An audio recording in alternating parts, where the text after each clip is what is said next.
Hey, everybody. My hat's crooked. Okay, so yeah, a day late and dollar short again. Once again, my little girl just got up, so I may have to let her out. Well, no, she's going back to her bed. I should probably try to pull the bed more over this way so when she's in it, you guys can actually see her. But Zoe, my new basset hound, that we just adopted yesterday. Um, we brought her home and she's getting settled in. She likes to spend a lot of time with me while I'm back here doing things. And we're trying to give her as much quiet time as we possibly can. Um, and slowly introducing her to the other dogs. We tried, like introducing her yesterday to all the dogs, and I'm not sure if I'm forever having to correct this thing because my hat looks crooked. I can't tell if the cat's actually crooked or it's the camera. I know I've said that a million times. Hey, Darren. Hey, Texas. By the way, before I forget, um, but it was like information overload or whatever. It was just too much stimulation, and no fights broke out or anything like that, but I just think it was too much for her. It was too much for the rest of the dogs. So basically what I did for a lot of the day today, while I was working, is I let her spend time playing with the other two girls. And I think Steve and I are going to take her and Reggie, because Reggie is really wild. He's really hyper. And he really wanted to play with her yesterday. But I mean, there was no aggression really that either expressed toward the other. But I just think she didn't know what to think of him. And with all the other stuff going on with the other dogs, I just think it was a little bit too much for her. So right now we're kind of keeping her separated, except I let her run around and play with the other two girls. But Sammy and Reggie, I'm kind of, introducing them in small doses. Just because Reggie's super hyper and Sammy is super loud. And those two things together, sorry guys, something in my tooth once again. Um, that combination together, it wears me out, it wears her out. It's just, uh, so I guess enough about that. But you may see her get up and walk over this way. If you do, that's great. But I just try not to bother her so much whenever she's trying to rest. And she's a good girl. She's being good laying in her bed. Hey, Gory Tiger. So anyway, I don't know how many of you guys saw where I changed the description a little bit or added to the description for this video.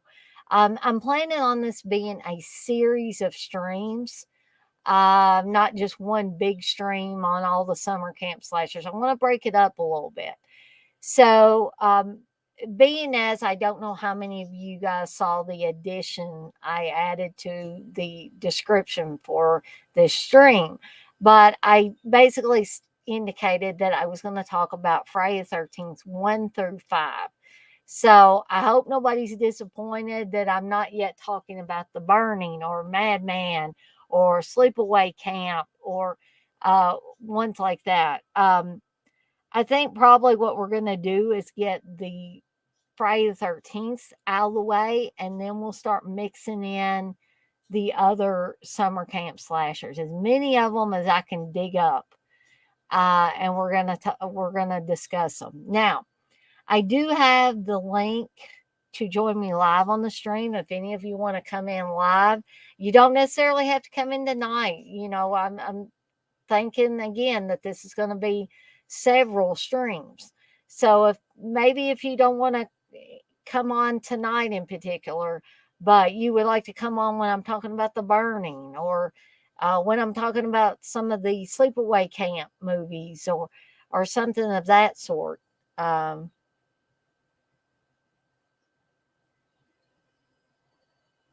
the X-ray, you said the movies I listed off were mostly shit, so no worries, Dana. You mean Friday 13th 1 through 5? They're shit? Or are you talking about like stuff like The Burning and Madman and stuff? Um, that's okay. You know, some stuff I think is shit. And some stuff that I like, other people think is shit. So, um, hopefully, though, that nobody's disappointed that this is going to be primarily a Friday the 13th stream. X-ray, you say, nah, The Burning Madman, CK's favorite film. Now, see, I like Madman, but I like The Burning a lot better than Madman, and CK and I have talked about that for years. Um, but yeah, I could see where some people would, you know, just say they were shit. Um, oh, something else. Well, why don't I just save that for the Daily Grindhouse? Because I thought I don't really have anything to talk about on the Daily Grindhouse, but yes, I do. Um, and I will save this and talk about it during the Daily Grindhouse. Um, so again, hold on, everybody. And I hope a lot of you were able to see the episode of Uncle Bill's tour of Italy that I was on last night, talking about Lamberto Bava movies. It was me and Uncle Bill and Dirk. So if you haven't seen that, I would hop on over to Deadpit. Not now, please. But later, if you want to watch it, or tomorrow, if you want to watch it. I think it was a pretty good show. I had, or pretty good stream. I had a really good time on there, and I think the other guys, I think Uncle Bill had fun and Dirk had fun, um, and all that. So yeah, that decent show, an enjoyable show for me. As always, when I'm on there with my friends. Um, and also check out the first one, first Uncle Bill's tour of Italy, where him and Radkins are talking about Bruno Mattei movies. That one's a lot of fun as well. So, uh, X-ray, you say I want to like those films. I think maybe because the characters are kind of underwritten. It could be, yeah. I mean, I'm not going to say that the characters in either of those movies are well written. Darren, you say All the Boys Love Mandy Lane would be a good one to discuss later on. Yeah, great stream last night. Well, thank you, Darren. And I'll have to keep that All the Boys Love Mandy Lane in mind, because I don't even think I've watched that one. X-ray, you say, shit, the Italian episode was last night. Fuck, wanted to join in on that one. Well, Uncle Bill's gonna be doing some more of these. I know he's eventually gonna do Joe D'Amato. That might be next week. He's gonna do Diodato, Lindsay, I believe. There were several that he mentioned. So, X-ray, if you want to be on any of them, I would say something to Uncle Bill, because he said he was wanting to get as many people as he could on each one of these. Okay, so a little bit about my final, for a while anyway, drive-in movie night, which is going to be this Friday, June 16th. It's going to be Cannibal Night, and we're going to be watching Cannibal Ferox and Cannibal Holocaust.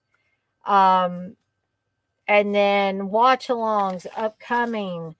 June 17th will be the original Stepfather. June 18th will be the John Cusack Joint High Fidelity. June 24th is Just Before Dawn, followed on June 25th. I can't talk. Followed on June 25th by Caddyshack. July 1st will be the original Town That Dreaded Sundown. July 2nd, Slumber Party Massacre 2. And July 8th will be Superstition, which I really think is going to be a lot of fun because I don't really hear a lot of people talk about the movie Superstition. And to be totally honest, I had never seen it before. And Steve introduced me to it actually before we were dating. I came and actually stayed with him in separate bedrooms, mind you, that time. And we were just still friends at that point. But Steve fell asleep actually, but he said he had this movie Superstition. And I remember watching, I was like, wow, this is really awesome. And so I bought that sucker as soon as I could get a copy of it. Now I believe I have a Blu-ray of it. Hey, Super Batman nerd. Um, Darren, you say Superstition is superb. Awesome. So I have a fellow person that has watched this, and we may have talked about Superstition before. So Darren, since you like it, if you're available, I'd love to have you on live on the stream with me that night if you could. I know it it's a little bit late or quite a bit later when we get done in the UK. Um, and unfortunately, I keep forgetting that all the time. Um, so I am going to go ahead and since I do now have something to talk about for the Daily Grindhouse, let me. Whoops. Don't want to start that just yet.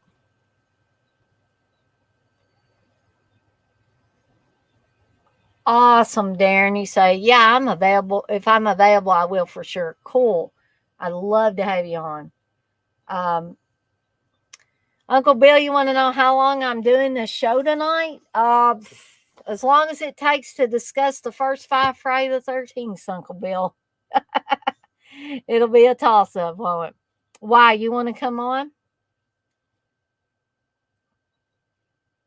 If you don't have something else pressing to do. Uh, oh, and I missed. Sorry, Dirk. Hey, I missed your message up there.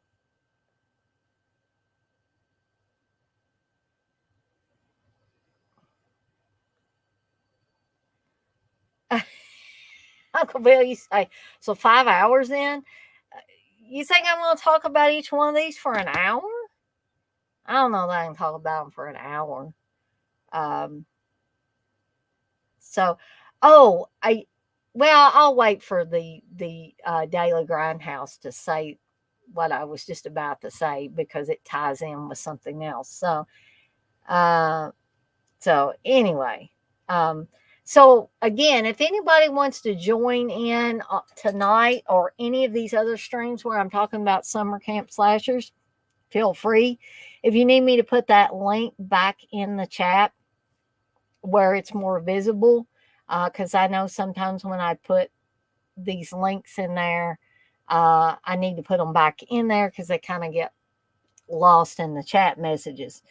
Um, so, um, so with all that being said, let's go ahead and kick off the Daily Grindhouse, and then I'm going to talk about a couple of related things in the Daily Grindhouse, and then we're going to get started talking about these Friday the 13th movies. Okay, so here we go.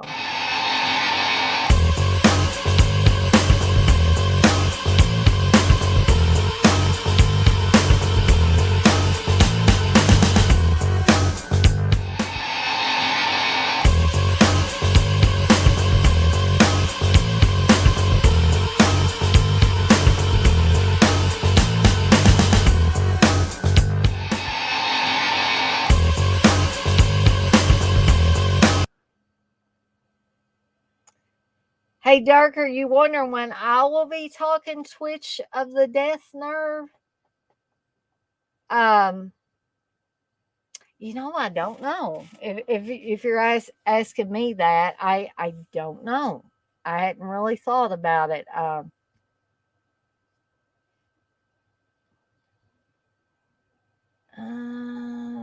hey, the poet, you say I like all Friday films. My least is part 8.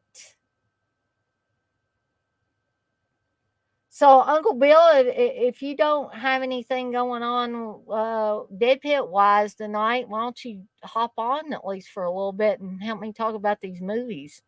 I mean, I did come on your tour of Italy stream last night, and it probably would make it a lot more interesting. Man, there's 13 people in here, and we're going to be talking about Friday 13th. I get happy over little things, don't I?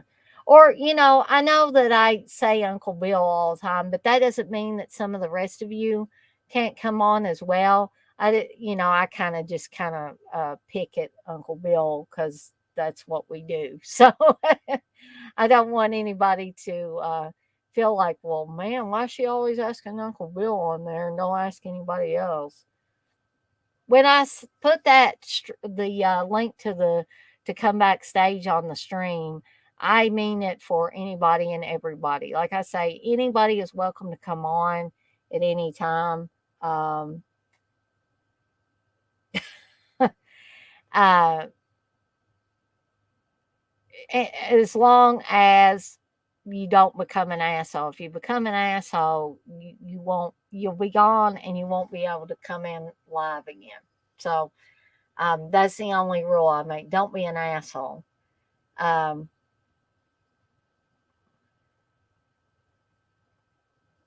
Thank you, Blissful. Blissful says, please hit the thumbs up. Thank you.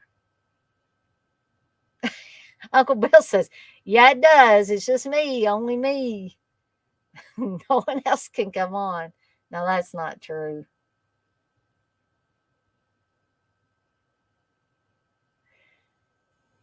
Yeah, actually, I think me and Uncle Bill do have the old school rapport.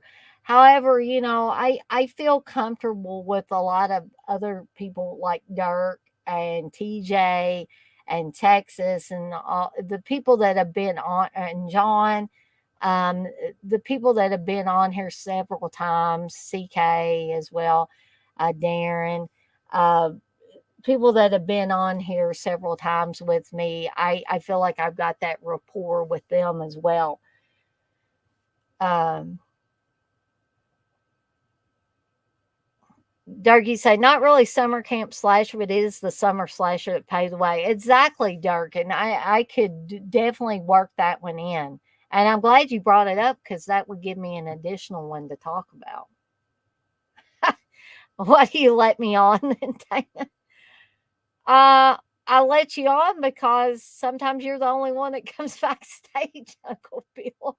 And because I know if I let you on here, it's going to be a fun time because we always have a fun time when you're on here, Uncle Bill.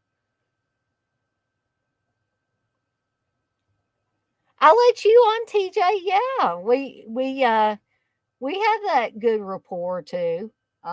You, Darren, Dirk, John, Texas, CK, Uncle Bill. All of you guys, I feel like I have a good rapport with. Oh, Dirk, you are not always an asshole.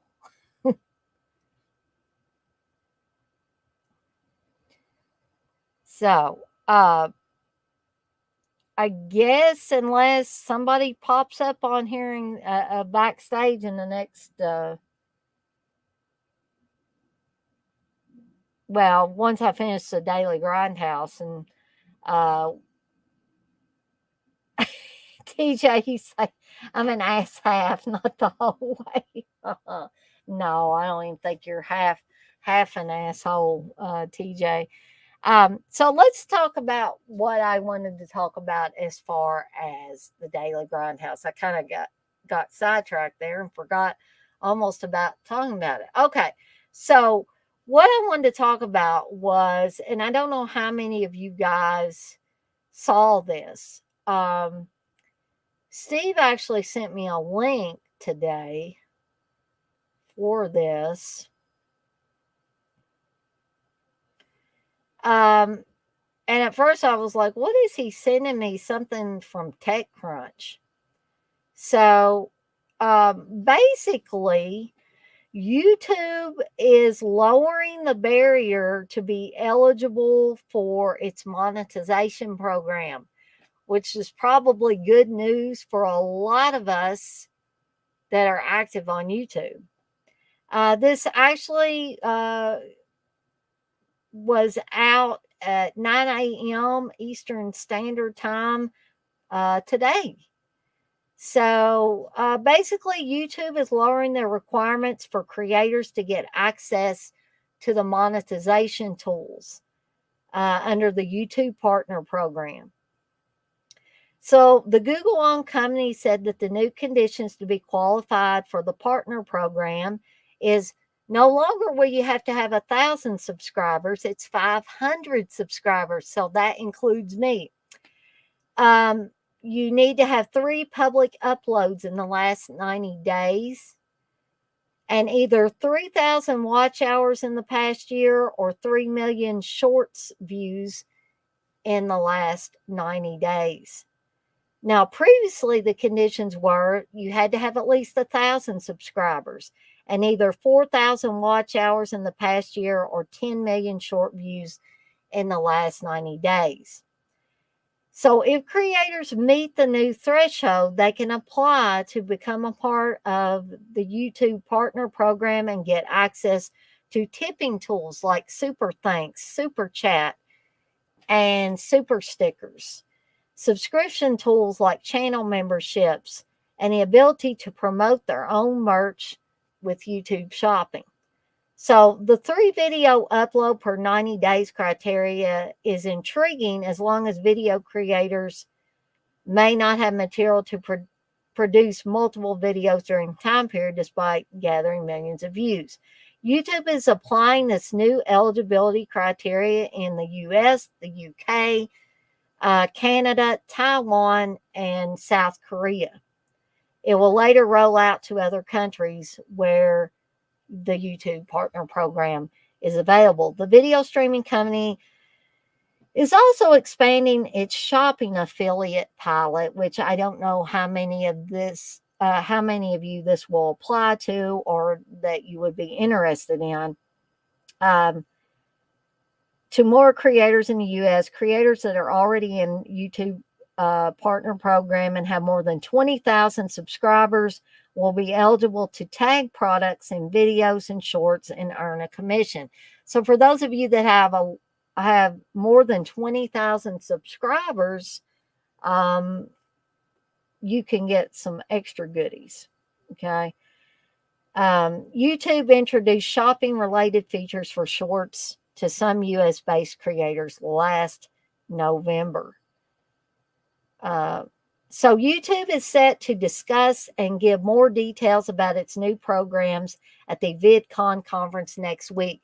So I don't believe this article mentioned when these new rules or new specifications are going to take effect.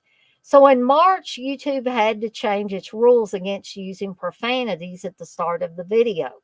The company introduced a policy in November to disqualify any video using profanity in the first 15 seconds, even if the video was an old upload. The company made the time limit to 7 seconds under the new policy and allowed profanity in music. The Google-owned company has been focusing on introducing new monetization tools for shorts creators. In February, YouTube also started sharing ad revenue on shorts with creators. And this might be good news for TJ and other guys and gals that do short films. YouTube also started sharing ad revenue on shorts with creators during its Q4 2022 earnings call. The company said that shorts crossed 50 billion daily views. Last October, Meta said Reels had 140 billion daily views across Instagram and Facebook. Last year, YouTube announced Creator Music, a tool for artists to earn money in exchange for the use of their music and videos. In March, the company rolled out a new metric to track an artist's reach across different formats, including shorts. Okay. So that's the big news on the YouTube front, to which I am excited about. I'm not getting too excited till they actually roll this stuff out. Um, so, X-Ray, you say, I'd go on stream, but I hate my voice. It sounds very different in my head versus recordings. Yeah, sometimes I like to go back and see how my videos sound and look and all that stuff, see if I need to make improvements. And a lot of times I hate listening to myself talk. I'm like, oh, God dang, you sound like a moron. So I totally understand that. Blizzard, you say, I plead the fifth on what I am. Super Batman Nerd. Well, keep going at it, Super Batman Nerd. You say still a long shot for me? Yes, and Dirk shared this information with me a little bit earlier. FYI, TCM the game pre-order is live. Game launches August 18th. I'm really excited for that too, by the way.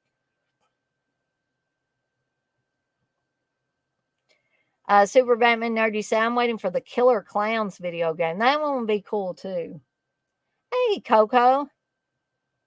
Mayor, you say, so after 7 seconds, you can say fuck for the rest of the stream.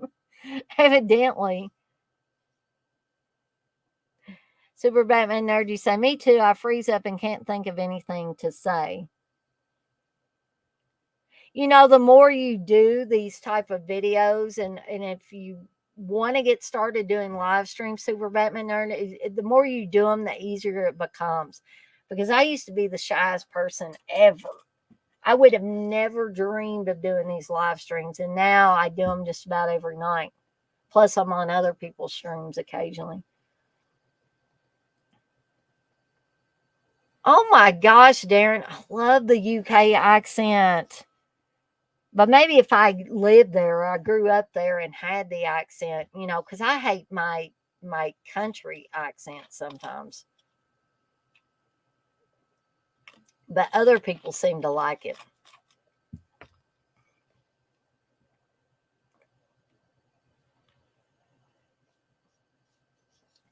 X-Ray, you say, I wish they'd make proper single player type games based on horror movies. Not everything needs to be multiplayer. I agree with you there, X-Ray. So, I'll give it about another minute or 30 seconds or so before I get started. In case, man, we got 20 people in here. 20 freaking people, and nobody wants to come on here live with me? Come on. I'm going to have to get like I did on my birthday stream. I just lost one person when I said that. Uncle Bill, are you still in here? You're not talking now.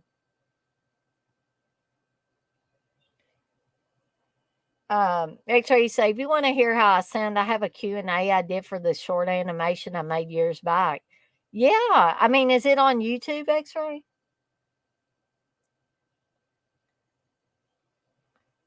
Coco, you say, I just came across a movie called Disco Path. Anybody seen it? Any good? I have never seen it, but that sounds intriguing, Coco. I may have to seek that one out. See, I guess that's the reverse for us in America, Darren, for us in the States. You say the American accent is awesome to me.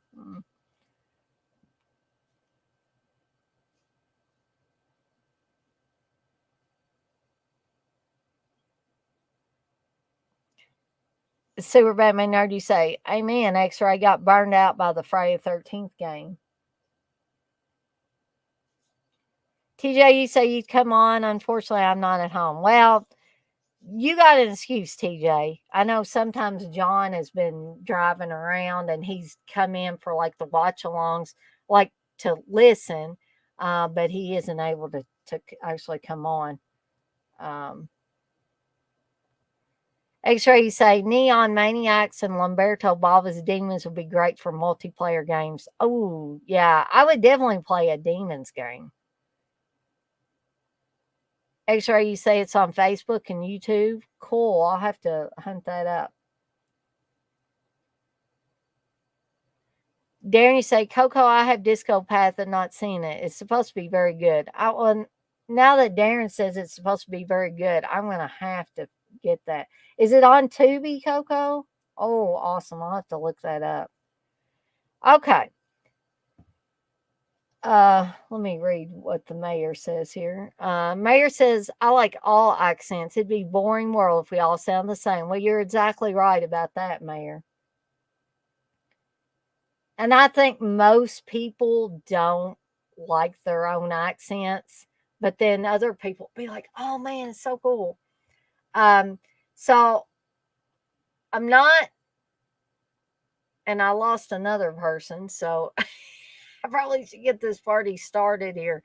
Um, like I said, I don't know. Maybe Deadpit's doing something tonight. I don't know.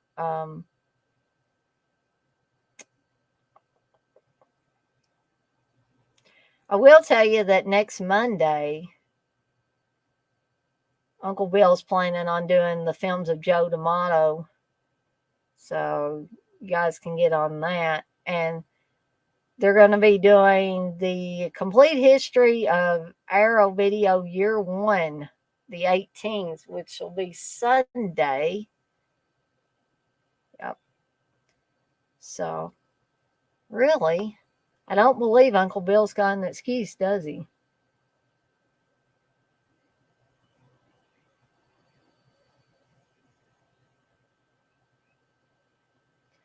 Coco says, all I know is there's a dude carrying a head, a butcher knife, and wearing some plaid pants. Oh, it already sounds awesome. Darky say TCM will be 3 family member killers versus 4 survivors. I mean, that alone sounds awesome. Blissful, you say, I think plaid pants should come back in style. I would probably wear some. Exactly, the poet. Good catch there. And also, I unknowingly picked June 13th to do this, to start these summer camp slashers off.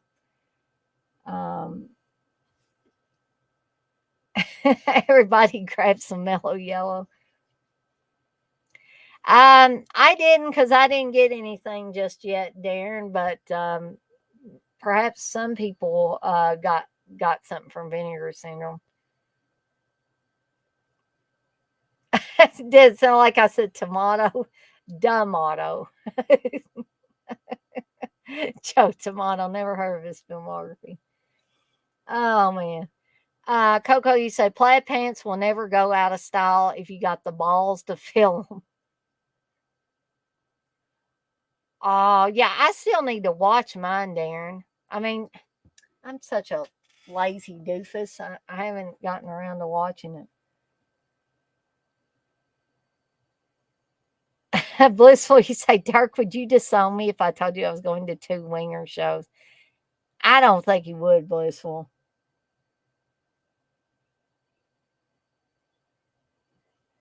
Nah, he can't use that as an excuse, TJ. You say Uncle Bill can always use having kids, a wife, and a dog as a really good reason for not coming on. LOL.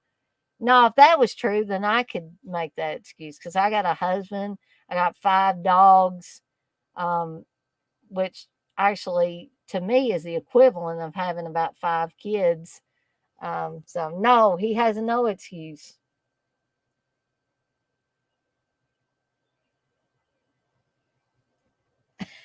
You got plaid balls, Mayor. Hey, middle elect, hadn't seen you in here for a little bit. Uh, awesome, Darren.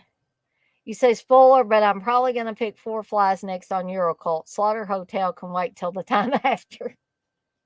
Awesome. I'm looking forward to that, Darren. All right. So while we got 19 people in here, let's go ahead and get this party started. If anybody wants to come in here at any point in time while I'm talking about these, don't know how long I'll be going on about these. I don't think it's going to be 5 hours like Uncle Bill said earlier. See, Uncle Bill comes in here and he says things and then he just slips away, doesn't he? So, um, oh, I did want to say I've got a surprise video that I recorded, and it's not horror related. Um, that will be showing up on YouTube later on tonight. So I've got it scheduled to be on there later on tonight. Durkee say, I put up a winger poster for dart practice back in the day because Metallica did it. Texas, you said, Darren, I was thinking of picking up that 3-film set of Argento that has 4 flies in it. Mary say, yeah, I actually do have a couple pair of plaid jeans. Cool. So, all right, let's go ahead and get started. Man, we got 23 people in here now. So, I'm going to get started with the original. And guys, just a word of warning. If there is anybody that has not seen any of these first 5 Friday the 13th films, okay, spoiler alert, I'm going to spoil the hell out of these movies. So, I don't want everybody to leave or anything, but I just thought that I should warn you a little bit. I know how old these movies are, and a lot of people would say, screw it. If people ain't seen them by now, what in the heck? So, but I did want to warn you that I'm probably going to be spoiling the hell out of these movies all over the place. So, just that disclaimer is right up front, okay? So, we're going to start off. Oh, good question, X-Ray. Off topic. Where the fuck is so Curly Charles? I don't know. I think he got banned from YouTube again. I heard. TJ, yeah, big spoiler. The mom was the killer until part 2. Oh, you spoiled me. You spoiled it before I did, TJ. All right, so let's talk about the first Friday the 13th. Um, I did not watch this one first. I saw all the ones that had Jason in it before I saw this one. So guess what? When I first saw this, I thought there was going to be Jason on it. Now, it was not something that was like what a lot of people felt at first with Halloween 3, where it's like we had Michael Myers, no Michael Myers. Totally different story. And people got kind of PO'd about it. Okay. So it wasn't the same thing with Friday the 13th when we found out, of course, that it's not Jason doing the killing, it's his mama doing the killing. But this is, I don't know how all of you guys in here feel necessarily about the original Friday the 13th, but I still love it. And it just, the love for this movie continues to grow the older I get, actually. And my mom, too, she started out, not so much now, but she started out watching this exact type of slasher movie. She wasn't ever really into the Giallo films and stuff like that. Heck, she didn't even know about that stuff uh, until I started introducing her to a lot of stuff. I mean, her and my dad saw like The Gates of Hell, aka City of the Living Dead, at the drive-in, but they didn't know Lucio Fulci from Adam. I mean, they just, oh, it's a horror movie. We're going to go to the drive-in and see it. I was the one that discovered it was Lucio Fulci. And then, of course, I wanted to watch everything Lucio Fulci did. Hence me watching The Beyond and all those other great Fulci films they put out. Okay. Including Don't Torture a Duckling and others. So, and Zombie, of course. So My mom, I think the first time she saw Friday the 13th was on cable at my granny's house. And, this would have been, early 80s at least, when she saw it. And she was a huge fan of Friday the 13th movies for a long time until she just hit an age where, and I hope I don't get like this. I hope and pray. I'm hoping, though, that it's not going to happen because I'm 47 years old and I still love this stuff. Steve, not so much. He's not really into the Friday the 13th and stuff like I still am. He wants to watch a lot of the new stuff and things like that. And I'm not saying I don't like some of the new stuff out there, but when I want to be sure that I'm watching a slasher that I know that I'm going to like, I've got my old standbys here. And the original Friday the 13th is one of those. Uh,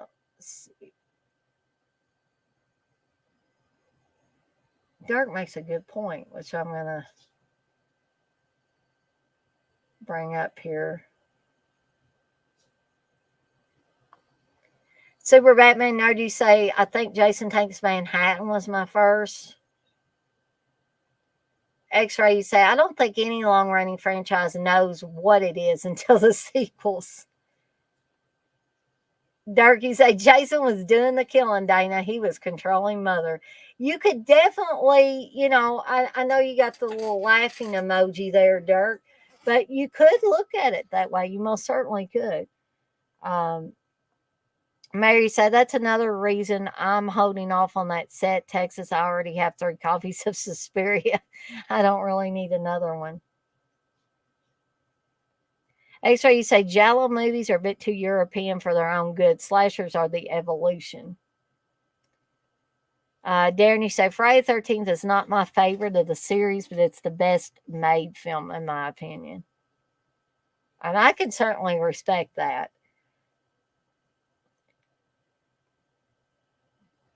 Super Batman Nerd, you say it's better than Halloween 3.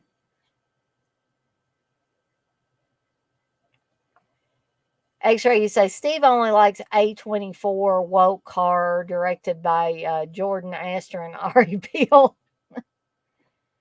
Dirk, you say love the Giallo. It's all about the vibe and the style.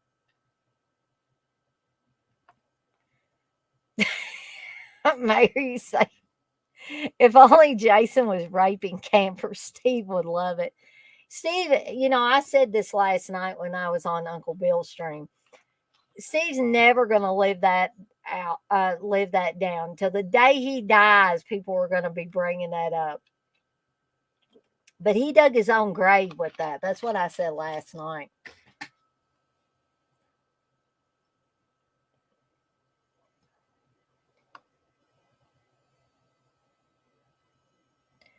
Like you say, I will always love Friday and Halloween as well, but I also like Slender Man type uh, fan films. Yeah, some of those are cool too, Like Super Batman Nerd, you say, I like to tell my family that the Jason sound is ma ma ma, not ha ha. Extra, you say, wait, what's his thing with Steve? And you say, I must know.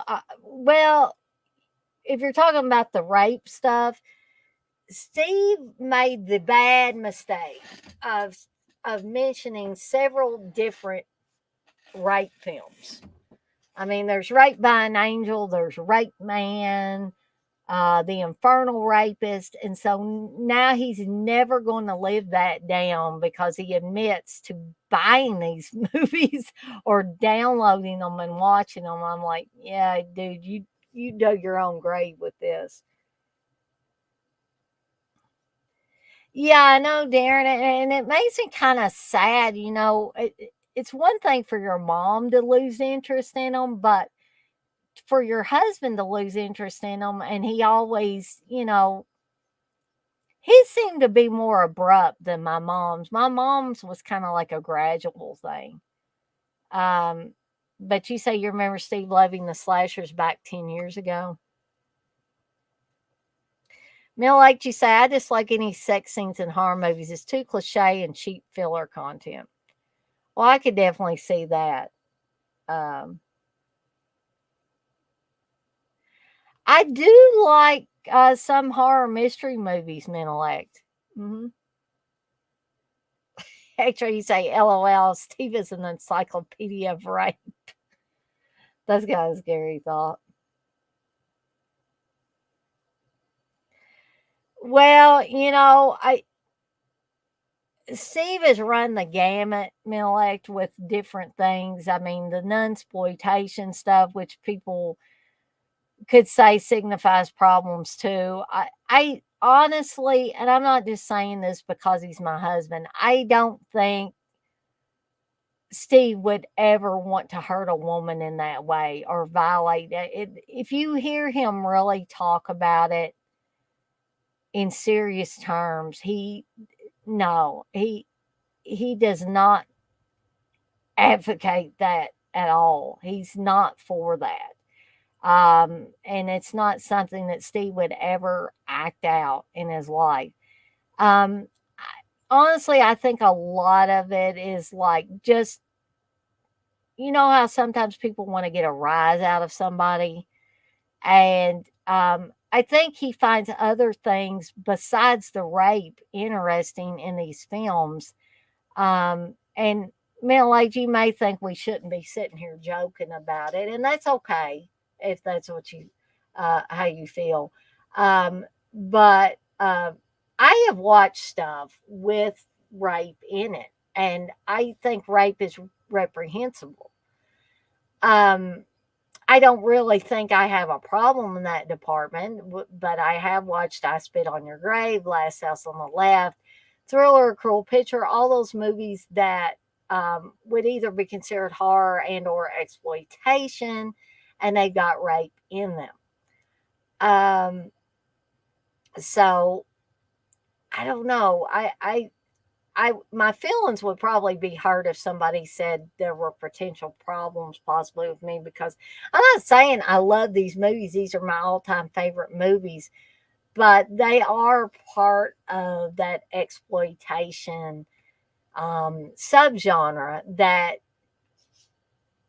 even my parents watched that stuff. They watched Last House on the Left. They watched I Spit on Your Grave.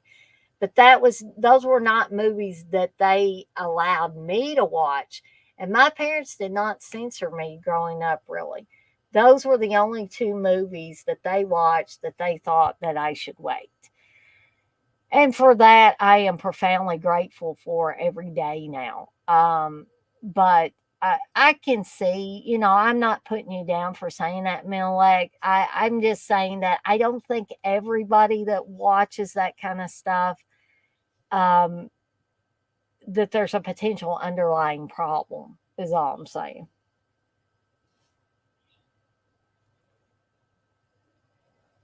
Steve's favorite genre, dirt.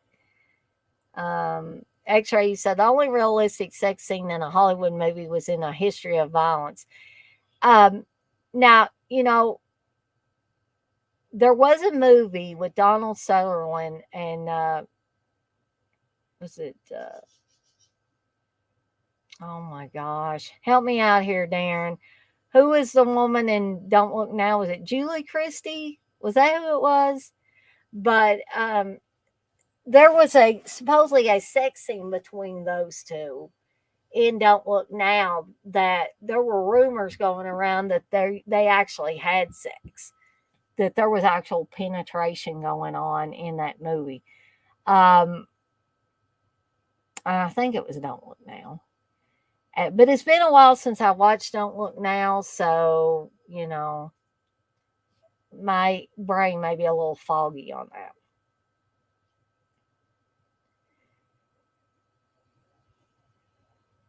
X-Ray saying, all seriousness, though, I think Steve was just being edgy. Come on, folks, it's fucking Deadpit.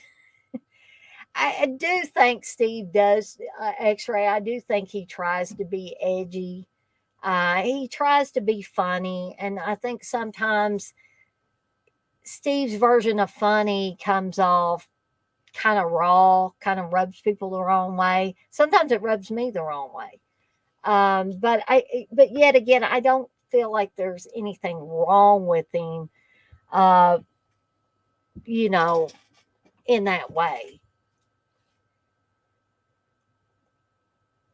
Dirk, you said the rape voyeurism. Mayor, you said this. Steve is too busy eating bowls of dry cereal to hurt anyone. Rape revenge is great. Well, in a lot of ways, I agree with that statement, Dirk, because the rape revenge movies, um, and some of those rape movies that Steve watches, you could classify them as rape revenge. Um, just even though I've watched I Spit on Your Grave and Last House on the Left, Thriller, Cruel Picture, all of that, some of those ones that Steve watches are a little too hardcore for me. But that doesn't, that's not saying much, um, because other people could watch the same thing and it'd be like, what are you talking about? Um, but yes, the thing about the rape revenge stuff is that many times, if not all the time, in a rape revenge movie, the aggressors in the movie, the ones participating in the rape or the gang rape or whatever, get their comeuppance at some point in the film. They did on Last House on the Left. They did in I Spit on Your Grave. They did in Thriller, A Cruel Picture. So, and I think they do in The Infernal Rapist. I'm not sure about some of the others, but so very good point. Very good point, Gert.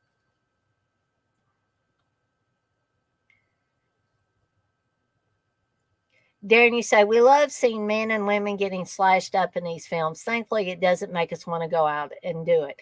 And, I think because we realize that this is not real, this is just a movie. And that's a healthy way to look at it. And we've heard people talk about horror films for years. It's escapism is what it is. It's a way, and some people that don't like horror films would find that weird. I'm guessing, more than likely, but it allows us to forget about the day to day problems, and we can just go uh, sit in a dark movie theater or sit in our dark living room and watch something and be scared by it, but it's safe. It's a safe scare. You don't really have that lurking tension that something bad is really going to happen because this is a movie. Now, I'm not saying there might not be people with obvious mental problems that probably would be better off for everyone if they didn't see movies like this. But you can't lump every person together in one group and say, oh, yeah, all 100 of you people, if you watch this movie, you're all going to want to go out and kill somebody, or you're all going to want to go out and rape somebody after this. It just doesn't work that way. So, yeah, good point, Darren.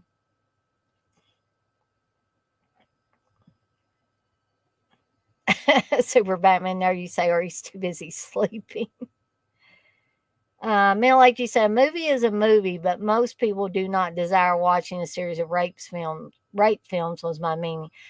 Um, yeah, I get it, Mel Lake, and I'm not trying to say that you're wrong in any way. I'm just saying I think that, and I'm not necessarily defending Steve. I'm just saying I think that he's not watching these because they have rape in them. He's watching them because they're so outrageous. That's the honest truth. Steve wants to seek out really outrageous off the wall stuff. And things like the Infernal Rapist, Rape Man, all of that stuff. I've seen some clips from them. They are so off the wall outrageous that it's not realistic. It's not. I would say I Spit on Your Grave and Last House on the Left would be more realistic than the Infernal Rapist and Rape Man and all of that stuff. So I think the reason Steve sees those as entertainment is because they are so out there. And so we joke about it and stuff like that. And I hope meal like that doesn't turn you off. But I really think that these films are not, those films like that are not meant to be taken seriously. Yeah, maybe they shouldn't make light of rape or anything like that, and have it purely up there for entertainment purposes. I can't say why so many of these were made. Um, I'm just saying I just don't think Steve takes it seriously. And the movies themselves are not serious in any way. Trust me, I've seen parts of them. Yeah, it's just so crazy and so out there. It's totally unbelievable in any way.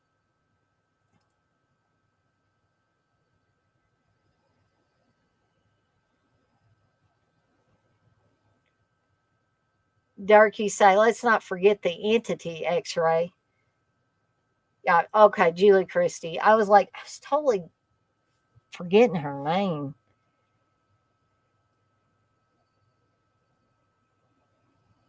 Texas, you say, I feel the same way about drug films. I hate Train Spotting and Requiem for a Dream. Now, I haven't seen Train Spotting, but I've seen Requiem for a Dream, but it has been a long, long time. Mary say, Don't Look Now is another film that I need on 4K. Coco, you say some women actually have fantasies of being raped. Probably not really raped, but definitely man and handled. Don't come for me. I got a vagina. Just saying that people are strange. People got, some people have certain kinks. I get that. And not all of these kinks would I be interested in participating in. But yes, Coco, you are exactly right. Somebody's going to come in here and say, "Oh my God, I thought they were talking about summer camp slashers." Um, Texas, you say, "Don't Look Now" was mind blowing for me.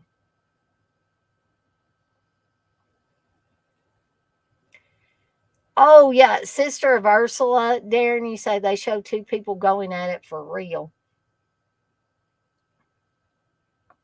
Coco, you said manhandle. Okay, got you. Coco, you say, I'm raping a White Castle right now. Damn good. Hey, Crip Sweeper, you say he literally said in his stream a few days ago he just enjoys the overall craziness of some of the rape movies. Exactly. The audacity of the filmmakers to put the crazy shit in it. Yes, exactly. Couldn't have said it better myself there, Crip Sweeper. Durkee said there's a fine line between erotic and straight up porn. Yeah, I agree with that too, Dirk.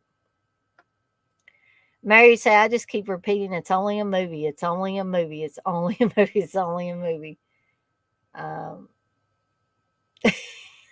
right, Dirk. X-Ray, you said the new Barbarians features a scene where George Eastman rapes the main hero of the movie. The hero returns the fare at the end and shoves a drill up Eastman's ass. See, that's exactly what I'm talking about. Like, just outrageous things. Texas, you say, if you've seen Antichrist with Willem Dafoe and Charlotte Gainsbourg, there's that one scene in the barn that literally made me want to vomit. I don't think I've seen that one. Darky said, exactly, Dana. Same with each individual with how they deal with traumatic experiences. We're all wired different, so no two people will be the same in certain situations.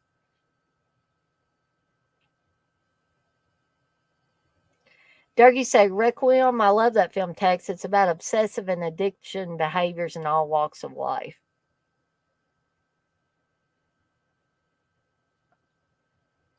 Texas, you say it was just too overboard for me, Dark. I've had a lot of friends no longer with us because of that garbage.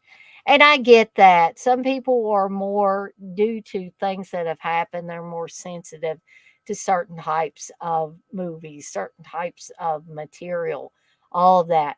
You know, I can't watch Steel Magnolias anymore because of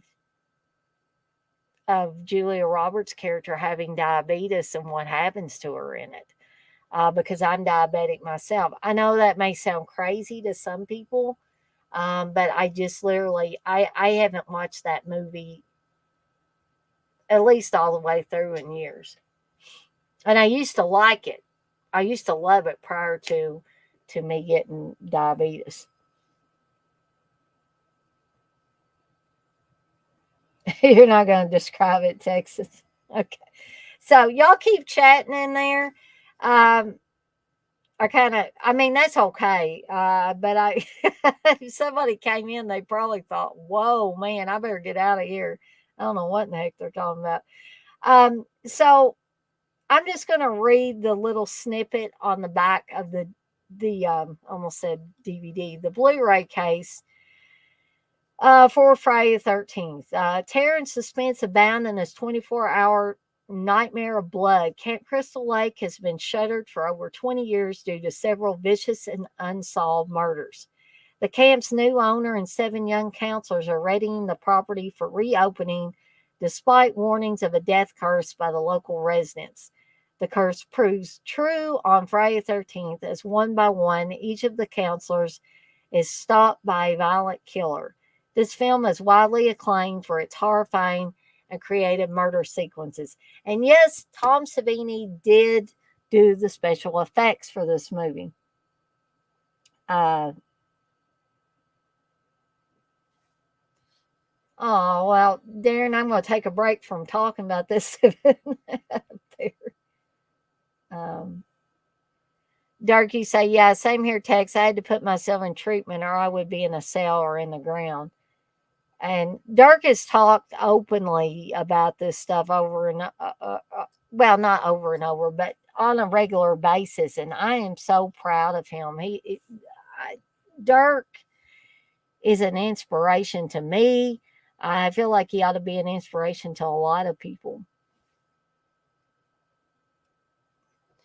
Blissful, you say, not at all, Dana. I can't watch some movies I used to love. Yeah. I mean, it's just so difficult.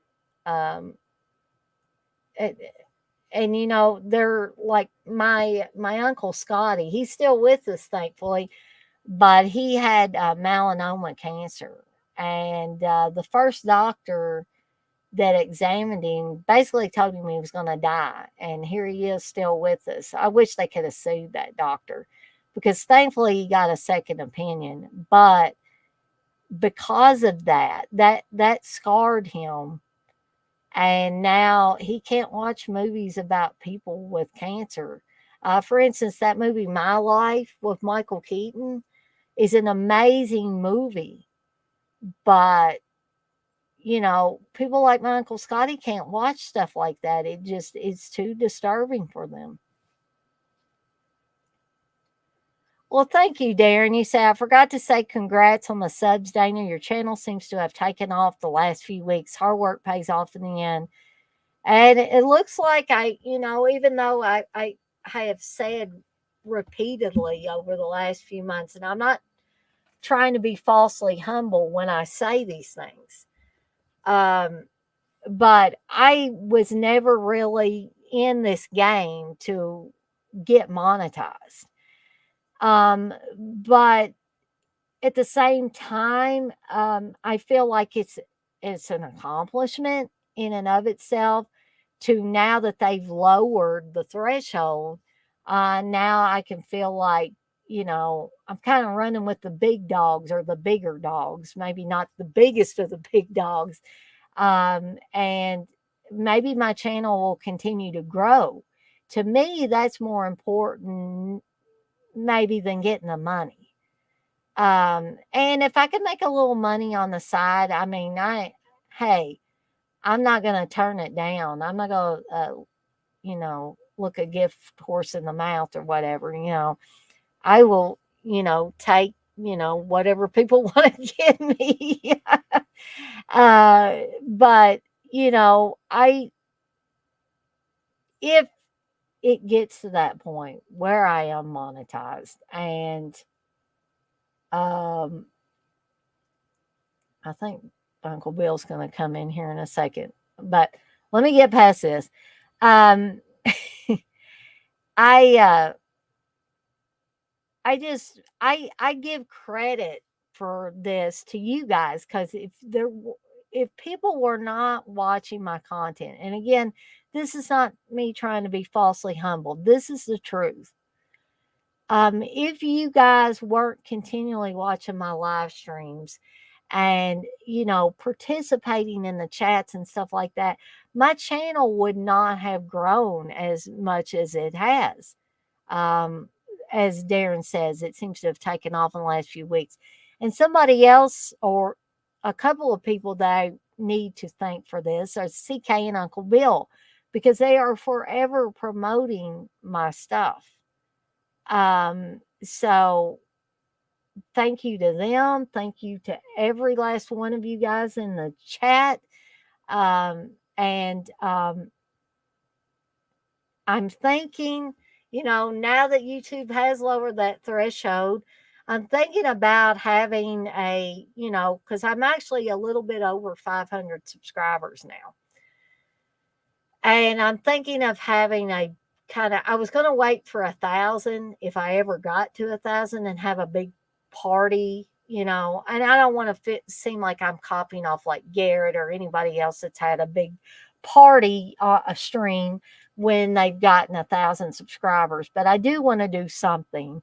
Maybe I can get a cake or something like that, and we can, just have a big party to celebrate, and that may be upcoming. So just keep your eyes peeled. Dirk, you say I'm ready, Daner. Let me in. Okay, let me post that link again here, Uncle Bill.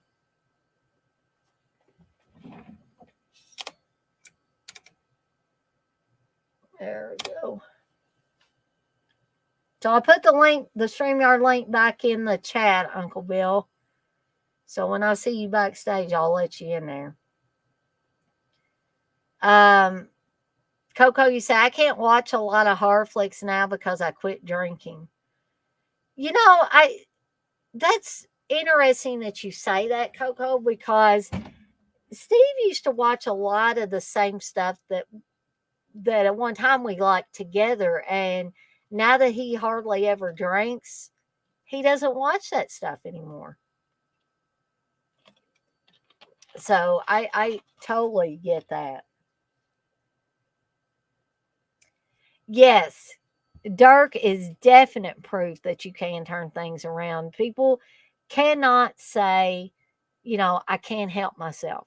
Because if you look at Dirk and you look at other people that have been down the same path as Dirk and have came up out of that hell. I mean, I call it hell because it had to be hell. If they can do it, then anybody can do it. So I just say, when I look at Dirk, I look at other people that have done the same thing and how courageous these people are. It makes me want to better myself, and I'm not even, necessarily going through that. Thank God right now. But I want to do better in my day-to-day life because I see people doing that. Durkee say, thanks, Dana, and congratulations as well on your channel growing. I'm excited for you. I'm excited for me too. I mean, I never thought I would get this far, actually. Thank you, Coco. Mary saying, with YouTube, it'll be very little money after they take their share. Yeah, I'm sure it will be, Mayor. Yeah, Dirk, milestone blowout, a bash. Blissful's got the party horns out there. Okay, I better add Uncle Bill before he goes away and gives up on me here because I see him waiting back there. So, hey, Uncle Bill. Shit on you, Dana, for keeping me waiting. Golly. Well, hey, you should have been on here earlier. Where'd you go? Oh, I had to go outside and like play with kids for about 30 minutes before I came back in. It got dark and then, I came back in. Oh man. So like do you have like does Savannah tell you you need to spend time with the kids? You No, come out here and spend no, them damn kids are like rolling over top of me every minute of the day. that There's, sounds like that sounds like my nephews. Like my dad would not let us be that hyper, but this just goes to show you what your parents wouldn't let you do when you were a kid. They'll let the grandkids do anything. yeah, And my dad, he'll let like, well, not now because they don't do it now. The boys are older, but when they were little, they would crawl all over dad and put pillows all over top of him. And I said, Dad, I said, you wouldn't have gotten mad at us, but you wouldn't have let us do that. And he's like, well, they were having a good time and all that. There was another time though that they didn't want to come out of the McDonald land, the little playground area. I, And if that's back in the day. Yeah, yeah, if we had done that shit when me and my brother were kids, he would have threatened to cut the blood out of us. That was Dad's big saying, "I'm going to cut the blood out of you." good Lord, He, he that's a never threat right would. there. He never would, but he would just, he would say it. And, he'd be saying, when I tell you it's time to go, we're going to go. And if we were little enough, he would have just picked us up and took us out of there, screaming or not. Picked But you up like a suitcase, Dana, and just moved you down. but the grandkids, like mom was telling him one time, said, Daryl, we gotta go. It's that we gotta get out here. He's like, well, what do you want me to do? And she's looking at him like, well, what you would have done with our kids, pick them up and get them out of there. And, he was just like, he forgot what being a parent was like. He forgot what to do in that case. So, Everybody I've um, talked to says that it's different though. Like it's a mhm. completely different thing to be a grandparent than it is to be a parent. And like I could see that. Like, if you didn't have to take care of them all the time, be with them all the time, all that Mhm. stuff, and you just got to see them every now and then, and like I'd say you'd be a lot more lenient and a lot more, understanding because you don't know all the little idiosyncrasies that they all Let's fast have. forward to when Piper has kids and Oh God. uh, Lila has kids. Yeah, let's not fast forward to that time. Fox gets married and has I about tell five kids. I tell them all the time, like I'll be fine if y'all like if you don't want to have kids or anything because like I mean, you know, I just want them. I don't want them to feel pressured into doing anything like any kind of certain way of life or anything like that. Because I feel like growing up, my dad especially was very into like telling me what he wanted me to do and like what I should go into as a career and what I should do family wise and all this stuff. And I think he meant well, but and I think a lot of parents are like that too, where they just kind of are trying to push you, towards one direction or the other. I I can't say that well, I think I wanted to do more than my parents ever expected me to do because my parents their goal was my mom's told me over and over her goal was to find somebody nice, to marry them, have a couple of kids, a boy and a girl, that's what she got, um, and be a housewife. She didn't want to have a career or anything like that. That's what she wanted to do. And she doesn't put down women that want a career or that Hmm. have to have a career. But that's just not what she was interested in. So she could never wrap her head around me.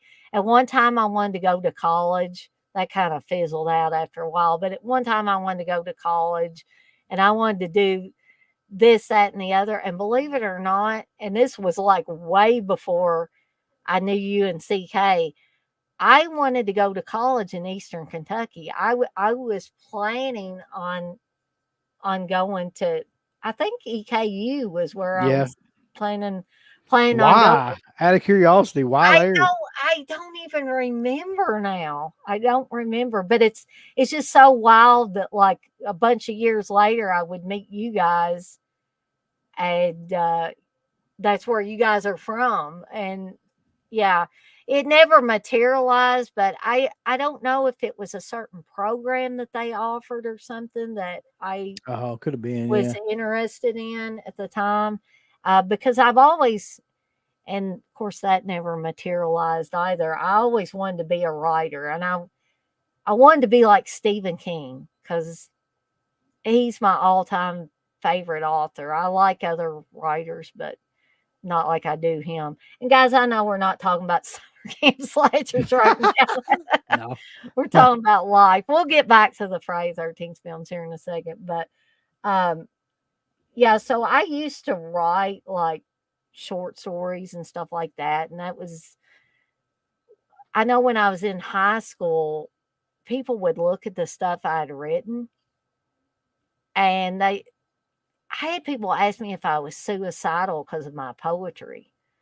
I was like, Dana, what the "No." hell are you writing?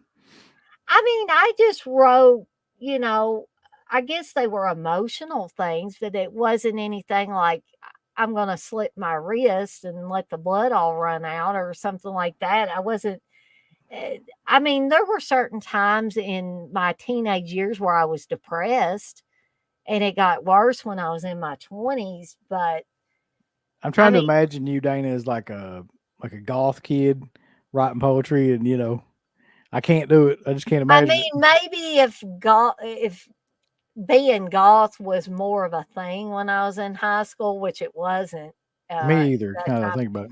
I was just like, and everybody probably finds this hard to believe now as much as I run my mouth on these streams and stuff. I used to would hardly talk to anybody. I mean, I had my core group of friends, but I didn't go out of my way to go up and meet people. Heaven forbid I should meet new people. That always scared the shit out of me. And I didn't do that till much later. I didn't. Is your doggy in there? She's coming. I wish my new little girl would get up, but she's asleep in the bed over here. Yeah. There's Okay. Princess Fuffins. She's making an appearance. I don't know if she'll stay or not. Sometimes she gets a little antsy. Maybe she will. Hi, sweetheart. Maybe she won't. So, but I would not, I didn't do a lot of, you know, getting together with people and hanging out and stuff like that. I never did that. And you may be shocked by this, Uncle Bill. I didn't start really mixing with other people and hanging out and doing all that stuff till I started hanging out with you guys and hanging out with that group of people. And I was in my 30s then. Good Lord, that seems a long time ago. Doesn't it? I think about that stuff too. Oh man, when I think about it, like I was in my early 30s when I first started talking to you guys, and now I'm 47. So it's just absolutely crazy. I was going to ask you something. Speaking of all this stuff together, Dana, because it all kind of Mhm. relates to. So, the eternal question is like, why did we all get into horror films? Because I mean, we all come from different backgrounds, right? And Uh-huh. I think if I was going to be honest about why I got into it, it was probably nostalgia, right? Because it was something that I did with my dad when I was growing up, and when I Mhm. it somehow got like wired in my brain that way. So when I watch it now, it kind of like makes me feel the same way. But there's more to it than that. I can't figure out exactly what it is, but there's other parts of it too. But that's a big part of it, I think. Yeah, I think I'm in the same boat as you are because my mom was like I said earlier, my mom was the big slasher person. I mean, she started out watching the Friday the 13th and all of that. I don't think she really got into Freddy Krueger. The Nightmare on Elm Street stuff wasn't her thing, but the first Friday the 13th, my mom really liked, and vampire films and all that stuff. So I can credit my mom with like getting me into slashers, getting me into vampire films.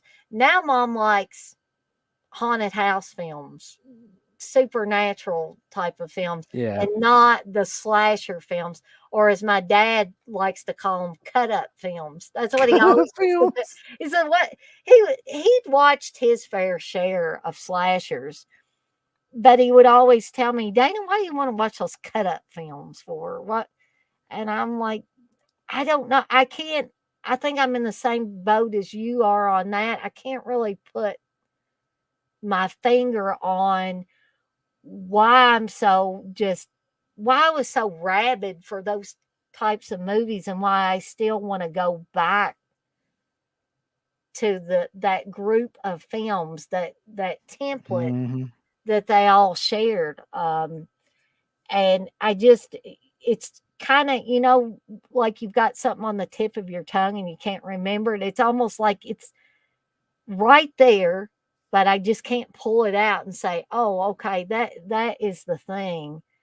I Um, think part of it too for me is also like sometimes, like really, really rarely, I'll find like a film that will connect with me in a way that they used to. And so it's kind of like this never ending search for those types of films, right. you know, where you feel something like really profound, like after you watch it, like one way or another, you feel like it's really like, and I think that's got a lot to do with it too. Like just constantly searching for that feeling again. Mhm. Um, which is why I don't understand, and I'll just keep going back to this. Like, I don't understand why these fuckers like that collect all these movies and never watch them. Like, what the point of I that know is? that's a really good question. Hi, 71, by the way. I Because I've really been trying to figure this out lately. Like, what is the draw to, because they're not watching any of this stuff, so it's not like they're getting any kind of like feeling like that, and there's definitely no nostalgia in it, for them. I don't think, because I don't think a lot of them really grew up on films like that. What is the is it is it I mean, we have all a lot of us and a lot of people in the chat, me and you, several other people have mentioned it being a sickness, us collecting stuff. But hey, we watch our stuff.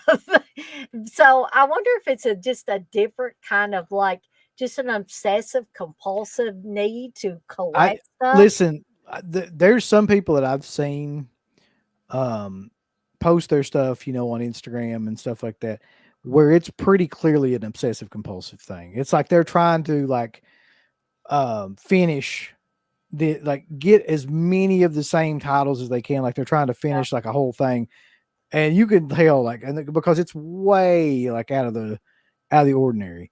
But Yeah. then I think there's like a smaller group of them where it's more like just like they're using it as a means to like break in to like YouTube and like find some sort of niche in YouTube. Yeah, but I think, and I hope nobody sees this that's in that group that we're talking about that slams me for this, but um I just to do that, to be that obsessive compulsive in the collecting for almost the sole purpose of becoming popular on YouTube or becoming popular on some of these other outlets. And I'm not saying everybody's doing that. We're talking about this one core group of people that does that. Um, I th- I think that is just I think it's useless, and I think it's really sad that somebody would oh, here's a way I can become popular. I'll just obsessive compulsively collect all this stuff, and then people will think I know what I'm talking about, and they'll watch me, and I'll become even more popular, and then therefore I'll get monetized, and all that stuff. I never had that um I never had that intention whenever I started doing more on YouTube. And I don't think that UNCK had that intention. No, and the part of it that's bizarre to me is that people nowadays will look up to people that have a lot of shit. Mhm. Like that's the part that I guess I don't know. I guess it's always been that way, but YouTube has just like brought it out more in people. Like the people that get really popular doing that kind of thing are the ones that have just like tons of unwatched sealed shit like all around them. And then people just like worship that. And I'm Yeah, I don't know why. really confused by it. Like I'm just like and then they want to do it. Like they want to try to like, compete and buy the most shit. Well, who's that one guy? And I think I've mentioned this guy before. T Money. Have you ever watched him? No. No, And thankfully. I haven't seen Steve watch him in a long while. Maybe he hasn't done any videos in a long while. But he was the guy that I believe Steve said that he makes his own either spaghetti sauce or barbecue sauce or something like that. He makes money off of that. But he does these videos on YouTube and he will buy movies he knows nothing about, keep them sealed up. He will buy 3 or 4 copies of the same damn Yeah, movie that's what I'm on talking about. different Yeah. releases. Just 3 or Eh, 4, and he will keep them all. It's not like he's See, flipping them or anything. It's that's the part that's most confusing to me because it's that there's no function to it. Like yeah, I can see, okay, you're really into Italian horror films, so you buy like all of Argento stuff and all of Fulci stuff and all of like Martino stuff. So that has a function, right? Because you like that stuff and you watch it and like you want to talk about it with people, whatever the case may be, whatever it is, it has at least a purpose. But buying 3 to 4 of the same movie with no intention of ever opening that movie. It has no function. It has no like practical application in yeah, anything. It's exactly. just about the buying of as much stuff as you can buy to impress other people. And there's something to that. There's something there like in terms of like personality and things like that that I'm Mhm. not I've been trying to figure it out. I'd almost like to like do research on it in terms of like nostalgia and collecting and things like that. And Right. I don't know what exactly it is, but it is fascinating to me about how that's kind of grown out of YouTube now. And it's not just movies, by the way. Like it goes with like any kind of like figures, Yeah. uh, cars, guns, anything you can think of. There are people that like do this, and Yeah, trading cards too. yeah, Uh, people will watch it in droves, and I don't know, there's something about it that's just it's both simultaneously depressing and fascinating to me at the same time. yeah, yeah. I think that's how I feel about it too. But Steve is always talking to me about, and guys, I'm not going to rip Steve tonight. I promise. He's always telling me how I much. will. Don't worry, I'll do that. He's always telling me how much money I waste on stuff, and yeah, I mean, you guys have seen some of the stuff he gets. Right? We were talking about it earlier, some of that infernal rapist and rape man and all that stuff, plus other stuff I can't even think of that's probably over on his shelves over there. But I'm like, you're going to tell me that I am wasting money when I've seen this stuff come in the mail and I can name off titles. I won't name them off here, but just, and he says, his answer is, yeah, but I make more money. Well, so you make more money. He That's also it. claims he has to pay That's more it. bills too, but that doesn't keep him from buying what he wants. Oh God, Dana. I mean, I could go on all night about Steve if you want me to. That's a whole other thing. But let's We just. could just have a stream that's called Let's Rip Steve. God People would damn. love that probably. That probably would get me over 1,000 subscribers if I had a weekly Let's Rip Steve stream. It probably would, honestly, Dana. Oh man. Um, But I don't know. Just the more of this I see, like I don't even like it bothers me. I'm not gonna lie, it bothers me some because it's just to me very kind of soulless. There's something about it that's just soulless and kind of crappy. Mm, But and then another part of me is kind of like, who gives a shit? Like if they want to spend their money on whatever they want to spend their money on, like let them do it. Um, but I think that pretending that you like movies is what bothers me mm. about the whole situation. Like it's the fakeness of that part of it that What's really funny is. about what's funny about that T Money guy is he'll flat out tell you he doesn't like them, or I have never seen this. I don't even know what this is, but he's got 3 copies sitting there in the shrink wrap. Yeah, It just yeah. I mean, makes there are other people that do that same thing, Dane. I'm not going to name any names, but we all know them, and it's like, sense. We do. okay, you know, Uh, Um, so we can talk about this stuff too, but just so somebody doesn't say, "Well, I came on this damn stream, nobody was talking about summer camp slashers."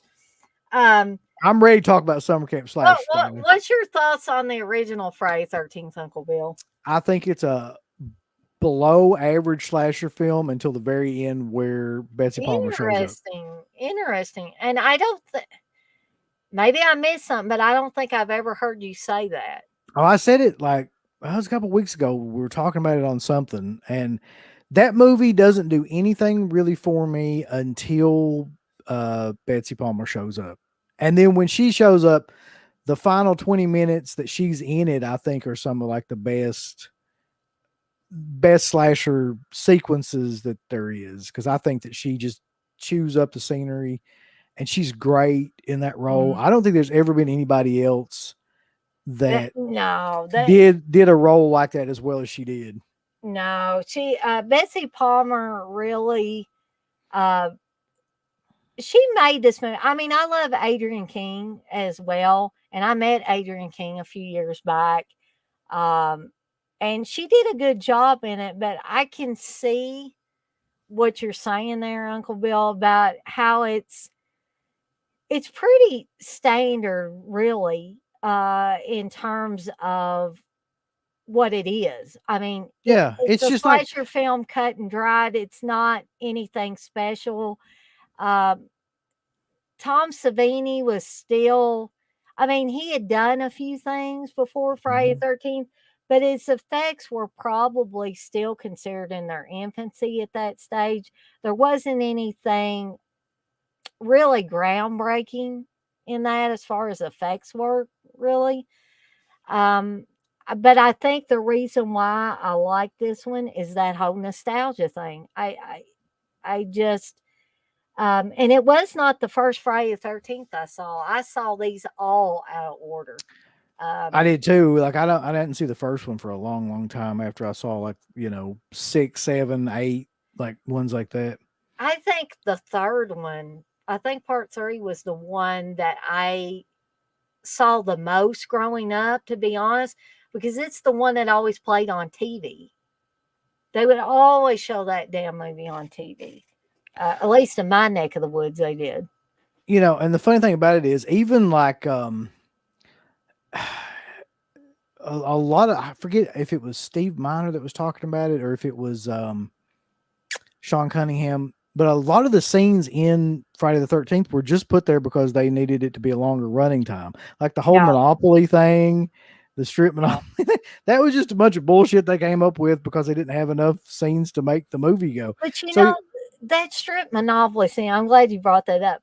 yeah, That is probably the worst strip monopoly scene that ever could be put on film. And you know why? Because it's there's kind of no pointless. payoff.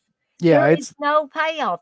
The one girl gets down to her bra and panties, but there's probably guys there in the audience saying, "What the hell? When's somebody going to take it all off? When's one of these chicks going to take everything off?" And yeah. Adrian King just unbuttons her top a little bit before the door blows open, and then that's it. Yeah, there's no that's what I'm saying. That just if you think about that movie, and the kills that lead up to the end of the film, really the only one that's notable as Kevin Bacon's. Like the rest of them are okay, but not anything that like is any different than any slasher film that was coming out around that time period. So, and I'm just saying this is my opinion. Like that movie really is subpar until Betsy Palmer. But like I said, I think her delivery of those lines, Oh, the yes. fact that she actually seems crazy, it doesn't even seem like she's acting, and that's how good of an actress that she is, or was, I should say. And by the way, she was crazy in person too. Like Was she she was, really? oh yeah, I never got to meet her. we met her 2 or 3 different times, and each time, she was at these shows. She was always like the quirky, crazy grandma or something. She would say like perverted kind of stuff to, just get like jokes and get a rise out of people and stuff. That's kind of Mhm. how she was. So I kind of feel like that maybe she was like that, kind of And off see, center all the time. Betsy Palmer, like a lot of movies that she did before prior to Friday the 13th were like girl next door Yeah. type of roles. And then she comes on here and just pulls out all the stops and is completely batshit crazy in this movie. Yeah, and I bet that shocked a lot of people that had watched her previous films. And I'm not Oh yeah. talking about like how uh, Siskel and Ebert like ripped her up one side and down the other for being on that or in that movie. Um, but I mean, there were people that were shocked that had watched. Was she in? Was she in that 10 Star movie? I wanted to say she was in the 10 Star, and that had Anthony Perkins in it, but maybe I'm wrong. I'm not sure. Dan. I think that was pretty much a Western movie. There's a lot of stupid stuff that happens in Friday the 13th though too, because people are bringing up the cop, which is just ridiculous. But every movie like that at that time had the goofy comic relief cops that showed up, like, so that one was no different. That the And kids could all laugh at, mhm, make fun of. and just I don't know. There's just not a whole lot going on. I honestly I think that Sleepaway Camp is a much better made film than Mhm. Friday the 13th. If you watch them like back to back, it's a much more competently made film.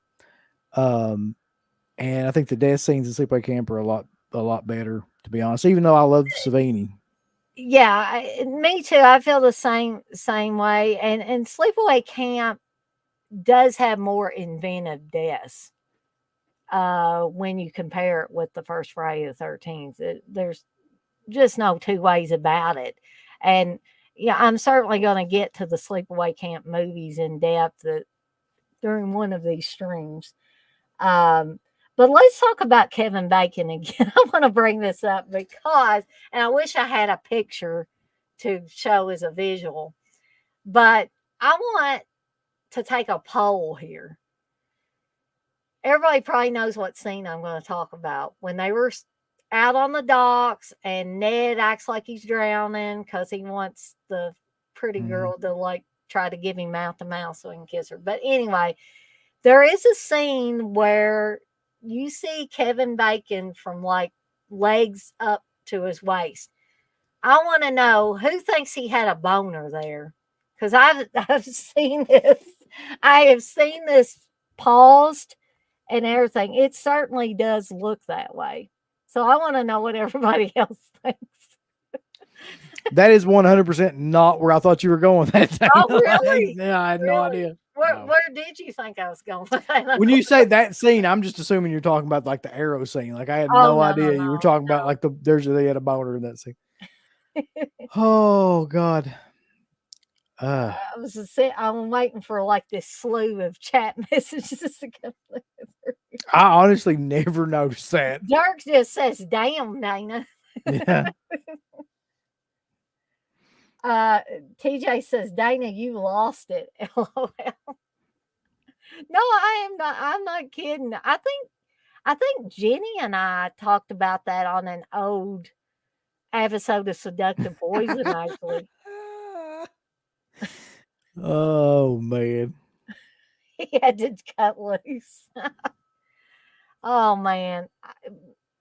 Perhaps I was seeing things, but Jenny agreed with me on that. We did. I do remember us talking about that, and I have seen other pictures online, so other people must think the same thing. Go ahead, guys, Google it. Put Kevin Bacon boner Friday the 13th and see what comes up. See if that picture comes up. Super Batman Nerdy says Sleepaway Camp had a better crazy ending. Well, yeah, I agree with that too. Kevin's bacon. I gotta watch Wild Things. Oh God. Ooh, I've never seen Wild Things. I know what it is, but I haven't seen it. TJ says he's not Googling it. Oh man. Okay. So I just had to get that in so we can move on to part two. And here's something that I'm going to try to dig up for you guys as a treat for one of these later streams. Perhaps when I cover the last half of the Friday 13th movies. And I wish I'd thought about it for this one because these are clips of Steve when he was a lot younger. And he Hmm.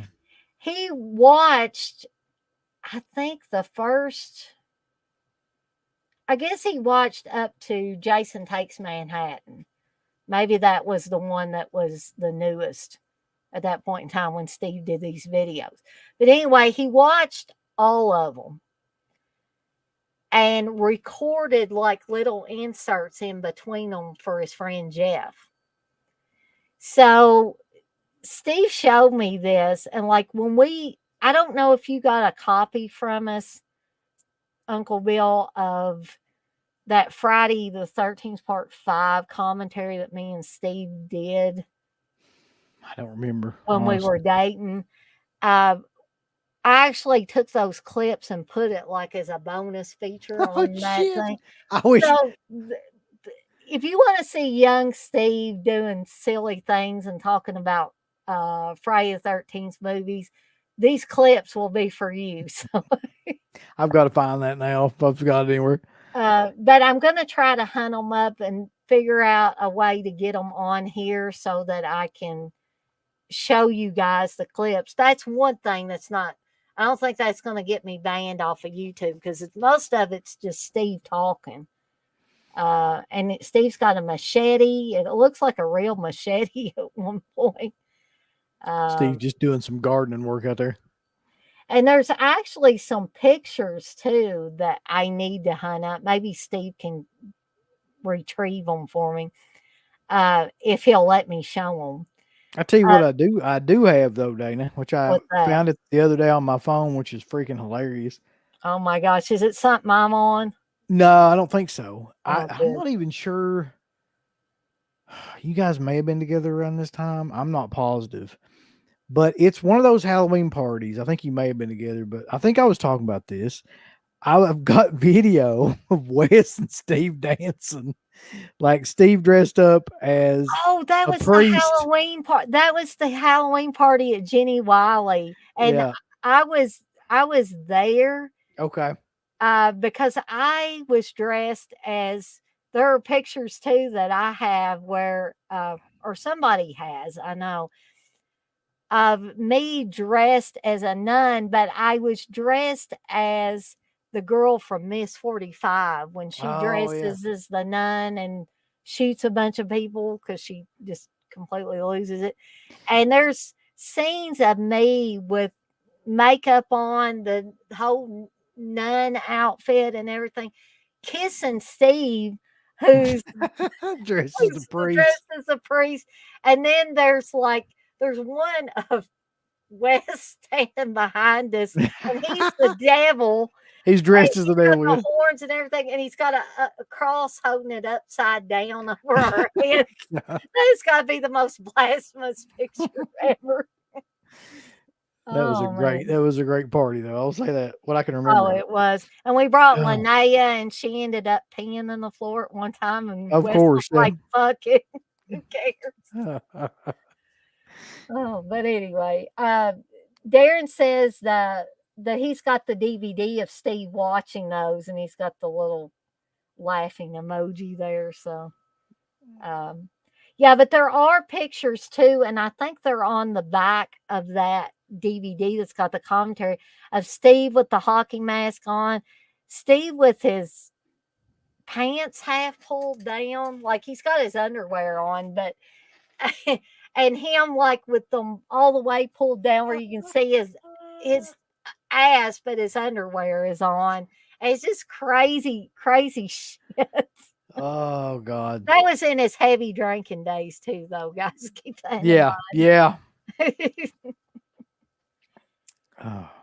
So anyway, I'm gonna try to dig all that stuff up if Steve will let me show everybody that stuff. But moving on to Friday the 13th Part 2, and these are from and I know how everybody feels about Scream or Scheme Factory now, but this is the Scream Factory set where I pulled all these out of. Um, Now I know that Uncle Bill is a big uh, Amy Steele fan. I Yeah, guess you're still a big Amy Steele fan. I think she's the best final girl by far. Like 100%. And I think the ending of this movie is a lot better than any of the other ones, even in my opinion, the first one too. The ending of this movie is just for anybody that's a horror fan, like you just know it by heart Hmm. because it's such a stupid but creative idea. Like it would never ever happen. Like it Hmm. just is so like just the idea of it, but it works somehow or another. You know. So I got a question for you, Uncle Bill, about the ending. And Yeah. remember, guys, I said I was going to spoil the hell out of all these movies. So if you If haven't watched if them, anybody hadn't seen any of the Friday 13th movies, they don't even need to be in here anyway. they probably don't need to be in here listening to us talk about No. it. So the ending has always been kind of confusing for people because, and I know I was this way too the first time I watched it, was what happened to Paul? What was Paul's fate in this? Did Jason kill him? Because the last we saw, Jason was coming from behind Jenny. He wasn't coming from behind Paul. So when they're carrying Jenny out to the ambulance and she's saying, "Where's Paul? Where's Paul?" And the cop kind of leans over to her, but you don't really hear him say anything. You don't see Paul around. You certainly don't see him in the ambulance on a stretcher. So where the hell is he? Is he dead? Is he alive? Is he Where injured? in the hell Stu Charno go? That's another one that Well, I always like think Stu Charno stayed all night at the bars. I he think he just, went bar hopping. That's what he did. he just never shows back up. Yeah. Well, half of the counselors didn't show back up. Yeah, that's true. You know, the only ones that got killed were the ones that had to end up staying back at camp. I Uh, wish Stu Charno should have gotten killed. That guy's a bit of a douche. He's been a douche for 20 years. well, is he a douche in real life? Oh yeah. Is he really? I hadn't really heard a lot about him. Dana, he's the only guy. If this gives you any kind of idea, he's the only guy when we were doing the original show that asked us to pay him to do an interview. Fucking Stu Really? Charno. Yeah. Yeah. Oh wow. Yeah, we That talked about that that brings before. my love for Stu Charno way, way down hearing that. Yeah, I mean, I liked him in just one of the guys, and I liked him in this movie, and Yeah. like I always thought he was, just a goofy kind of. But I mean, he's not an easy guy to deal with, and I think that's why he doesn't do a lot of shows or anything, or he never really I did a lot would of shows. I would say so. Oh, Darren's heading out. Have a good night, Darren. It's super late for you, I know. Yeah, see you there. Uh, But yeah, go ahead, Uncle Bill. I never ever since that time period, I never could like him. Like he just, there's been a couple of people doing those interviews where it didn't go like necessarily as we planned and like it kind of left a bad taste in my mouth or whatever. But he's the only one where we never even got a chance to do the interview because he was like, I forget what it was. it was something like $50 or something like that. But it was just enough to like piss both of us off. Yeah, I think that would piss me off too. And I guess It's like I you're never Stu Charno, man. Like you should be glad anybody wants to fucking talk to you. Like what? 50 I mean, bucks. because y'all talk to it like that. If somebody was going to ask you to pay them, you would think it would be somebody big like John Carpenter or something. Yeah, You know, that's what I'm saying. Yeah. uh, I'm thinking about all the people you guys interviewed over time, and I'm like, no, Well, none of those people, like those big people, I don't think none of them ask you for money, no, did they? if you look at, Romero, Carpenter, Bob Clark, Savini, Mhm. um, uh, God, what were some of the other ones? I mean, um, William Lustig, Yeah. freaking Joe Dante, any of those, none of those guys ever asked for any money.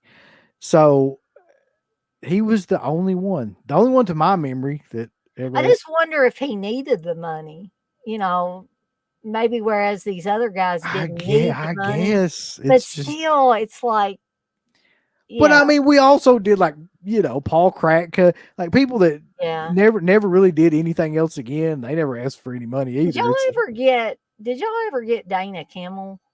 oh God, we may have during one of those Friday 13th shows. I don't remember it. I know we got Adrian King. I know we got Amy Steele. Mm. I know we got um God, what's her name? I don't know if we ever got Laura Park Lincoln. Did we What interview her? about, I don't know, I can't remember. Did y'all ever get, Laura Marie Taylor, who was on part 2? No. No. Now, you wanna talk about somebody nice, I met her at a convention a few years back, and she was so sweet and nice, so I say if you've never met Laura Marie Taylor, that you go up and meet her if you can, um, because and I tell you, talk about Girls Night Out, the movie Girls Night Out that she Mhm. was in, because that's what I went up to her and talked to her about. I didn't even talk to her about Friday 13th Part 2. I was talking to her about Girls Night Out, and she said, "Would you like to see a picture of my husband?" And she was getting out her phone showing me her husband because her husband, he wasn't her husband then. I think they got married soon after. But her husband is in that movie with her. And like I said, they pretty much kind of met around that time. And what is funny is he doesn't look now at all like he looks in that movie. He was the nerdy guy in Girls Night Out that was like the helped out the basketball team. Yeah. He would hold their or give them water and give them towels and stuff like that. So uh, she said, "Yeah, you want to see a picture of my husband? Yeah, he was on that movie with me, and I've heard other people say that she's really, really nice too. yeah, So real sweet." yeah. I mean, I wouldn't have minded. If we'd have kept doing that show, there's an infinite number of Friday 13th people you could have got on there. Mm, There's some that I oh still my wish god! that we would have gotten, that we didn't. Um, Did you guys ever? I know he wasn't on Friday 13th, but did y'all ever interview Dean Cameron? no, no, we didn't. Because he is awesome to meet too. Him and Gary Riley as well. And Gary Riley was, of course, on Summer School Yeah. with Dean Cameron, and he was also on Planes, Trains, and Automobiles and Stand by Me. Oh wow. Gary Riley He was. was, yeah. Mhm. He was the I thief that stole the wallet on, or stole the money out of the wallet on Planes, Trains, and Automobiles. And I was like, oh my gosh, that is Gary Riley. and I love Summer School. Like I used to watch that Oh, movie a Summer thousand School. times. I mean, I got that on Blu-ray recently. And some Yeah. people are Shout probably Select put why. it out. I've Yep. got that too. Yeah. You got it too? Yeah, Cool. well, I mean, that was a movie that I guess it was on HBO like 8 million times back in the day because I watched it like constantly growing up. Well, I think something that I watched a lot on cable was, and the first time I watched it on cable uh, at my granny's house was Legend of Billie Jean. Yeah, of course. That Yeah. was the movie. Me and Heather watched that. We saw it on, it might have been HBO that we saw that on. But we were at Granny's and we were just channel surfing, what kids do, and came across this movie. And thankfully, we were able to watch it from the beginning. I still love that movie. I have a lot of nostalgia for that one. Now, Summer School I watched much later, but I absolutely love that. And I'm actually, as we're talking about Summer School, I'm thinking about having it for one of my watch alongs. Maybe I'll have it for one of the Sunday watch alongs. It's a great one. I Okay. mean, it's got all the things in the 80s, like an 80s comedy mixed with horror characters, like everything you would want to have in that type of movie, you know. Mm, yeah, I love that scene where calls he calls Chainsaw. He calls him by his real name, Francis, Francis, yeah. and he said, "Don't ever call me that. Call me Chainsaw." And he says, "As in Black and Decker." He said, "As in Texas Massacre." Yeah. And then they show everybody the Texas Chainsaw Massacre. Yep. But yeah, that is an awesome movie. Dirk saying, I tried to get y'all an interview with Kim Hinkle last year, but he was uptight about it. I think Yeah, I I remember remember Dirk that. saying that. And it seems like we tried to get an interview with him before too, and it didn't work out. Somewhere floating out there in the ether exists a freaking video interview that we did with Gunnar Hansen at some point at one of those Fright Night shows. Um, you know, I don't know whatever happened to that. I wish that is one of my big regrets that I never went up and met Gunnar Hansen. And now, of course, he's gone. And He's a super nice guy. Yeah. Um, met him a couple of times at different shows. Nashville Horror and Tattoo Convention. That one, that was 2006, I think, 2005, 2006, and then again at Fright Night. Um, I think those were the two times that I had a chance. He was at a lot of shows back then, though. yeah, and I saw him several times, and I don't know why I did not, because he didn't look like he was, not nice or anything. I don't know. I just never got around to it, and it's sad now because a lot of the Texas Chainsaw Massacre people are gone, including Toby Hooper. I Yeah, mean, and Toby Hooper was not one I ever got a chance to meet. I would have liked to. I never got to meet him either, but I did get an autograph because Kelly met him at one of those Mm. shows that in was it Texas? Yeah, I think it was Texas that he was at, and or maybe it was Detroit or someplace in Michigan. I don't know. Anyway, he met him at one of those shows and got me an autograph. I'm looking at it right now, I and actually, though my memorial or like dedication to Toby Hooper, my iguana is named Toby after yeah, Toby Hooper. yeah. So But uh, anyway, Friday 13th part yeah, two. Friday 13 Part 2, to get Shit. back to it. So Uncle Bill, what's your take on what happened to Paul? What do you think happened to him? I think he's okay. He was just resting. He got knocked out, knocked around, something like that. He's fine. He's Uh, bruised and yeah, battered. he's bruised up, but he's okay.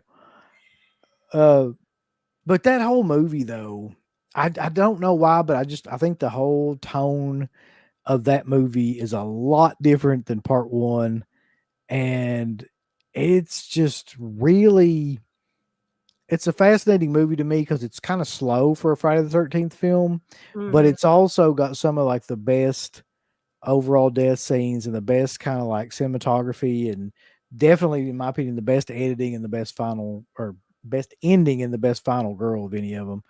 um I just something about that movie that it doesn't look like, to me part one and part three look cheap, but part two looks like a real film for some reason. Like Yeah, it I looks like can a see that. more cinema s type of film. um Not a Hollywood film, but a cinema. Yeah. at least more like, yeah, like a regular movie you would go see in a theater. And I know everybody talks about Bad Blood and all that stuff. And that's a very, small part of the movie. There's like two or three scenes in it or whatever that are clearly directly copying that movie. But something about just the atmosphere of the movie itself, I think, is a lot better. I don't want to bring the stream down by talking about people that have passed away. But the guy that plays Mark, the guy in the wheelchair in this one, I don't know how many people know, but he ended up passing away from AIDS related complications. And there is as if that wasn't sad enough, there is a documentary that was pretty much all about him after he got sick, called Life and Death on the A List. Hmm. And I don't know how many people have seen it. I was able to, I think it was on YouTube at one time. I don't know if it's still on there now because for a while it was hard to find. It was hard to track down. I think I tried to get Steve to download it for me and he couldn't find it. But it chronicles when it starts out, he's sick, but he's still able to function and all that. But slowly, he starts to get the brain lesions. They've talked about the Oh yeah, brain lesions, yeah, and this was in the early days of AIDS. It's not like HIV and AIDS is now. This is still when it was considered a death sentence. If you got told you had AIDS, you had minimal time left usually. yeah. So it was really sad towards the end of it because he was clearly dying. He because of the brain lesions, um, he uh, I think they had to put him in a diaper, and Uh, it was just sad to watch him go from this. Sorry about that. Vibrant, in my opinion, a very handsome man, but I think he was homosexual. I don't know that for exact sure, but I believe he was. But if he was homosexual, he's a very handsome man. But to watch a very strong, handsome, active guy go downhill like that is just very, very sad. And it's almost one of those things you wish you hadn't watched. You want to watch it, but then you wish you hadn't watched it because it just made me so sad because I think back to when he was in this movie and he was, healthy and as far as we know, well, he was healthy. But the mayor says it's still up on YouTube. So if anybody oh, is it? wants to, Yeah, if yeah. anybody wants to watch that, just word of warning, it does get very sad towards the last half of it. Um, so, but yeah, that was just something I wanted to bring up, not to bum everybody out or anything, but and I had no idea about Stu Charno, so that was yeah. I won't try to interact with that guy. He'd probably be I wanting to charge you $200 now. Yeah, he just kind of reminds me of like Virgil, the WWF guy that's always trying to get money out of people just randomly for all this different stuff. Oh boy. Uh, well, Mayor says Psychead Jason has always been my favorite Jason. I'm curious though, Dana, where do you put part two? Like in your Part ranking two. of, yeah. I mean, it's pretty far up there. Because it is well made. It does look more polished, like you said, than either one or three. But I like it too because it's not a Hollywood polish. I hate Hollywood polish, especially on movies Mhm. like this. These movies aren't meant to have a Hollywood polish to them. But it is definitely more cinematic, as you said. I'm And gonna tell you something that I think is really important about these movies too, that mhm, people probably take for granted is the lighting. Because when the lighting is too high, like it was in part three, it just makes everything look both less menacing and cheaper to me anyway. mhm, And if you've got like a really good lighting setup, like I feel like that they had in part two, where everything is kind of toned down and it's yeah, real kind of like it's darker, but more atmospheric of the way that a horror film would look, then it makes a big difference to Mm, me.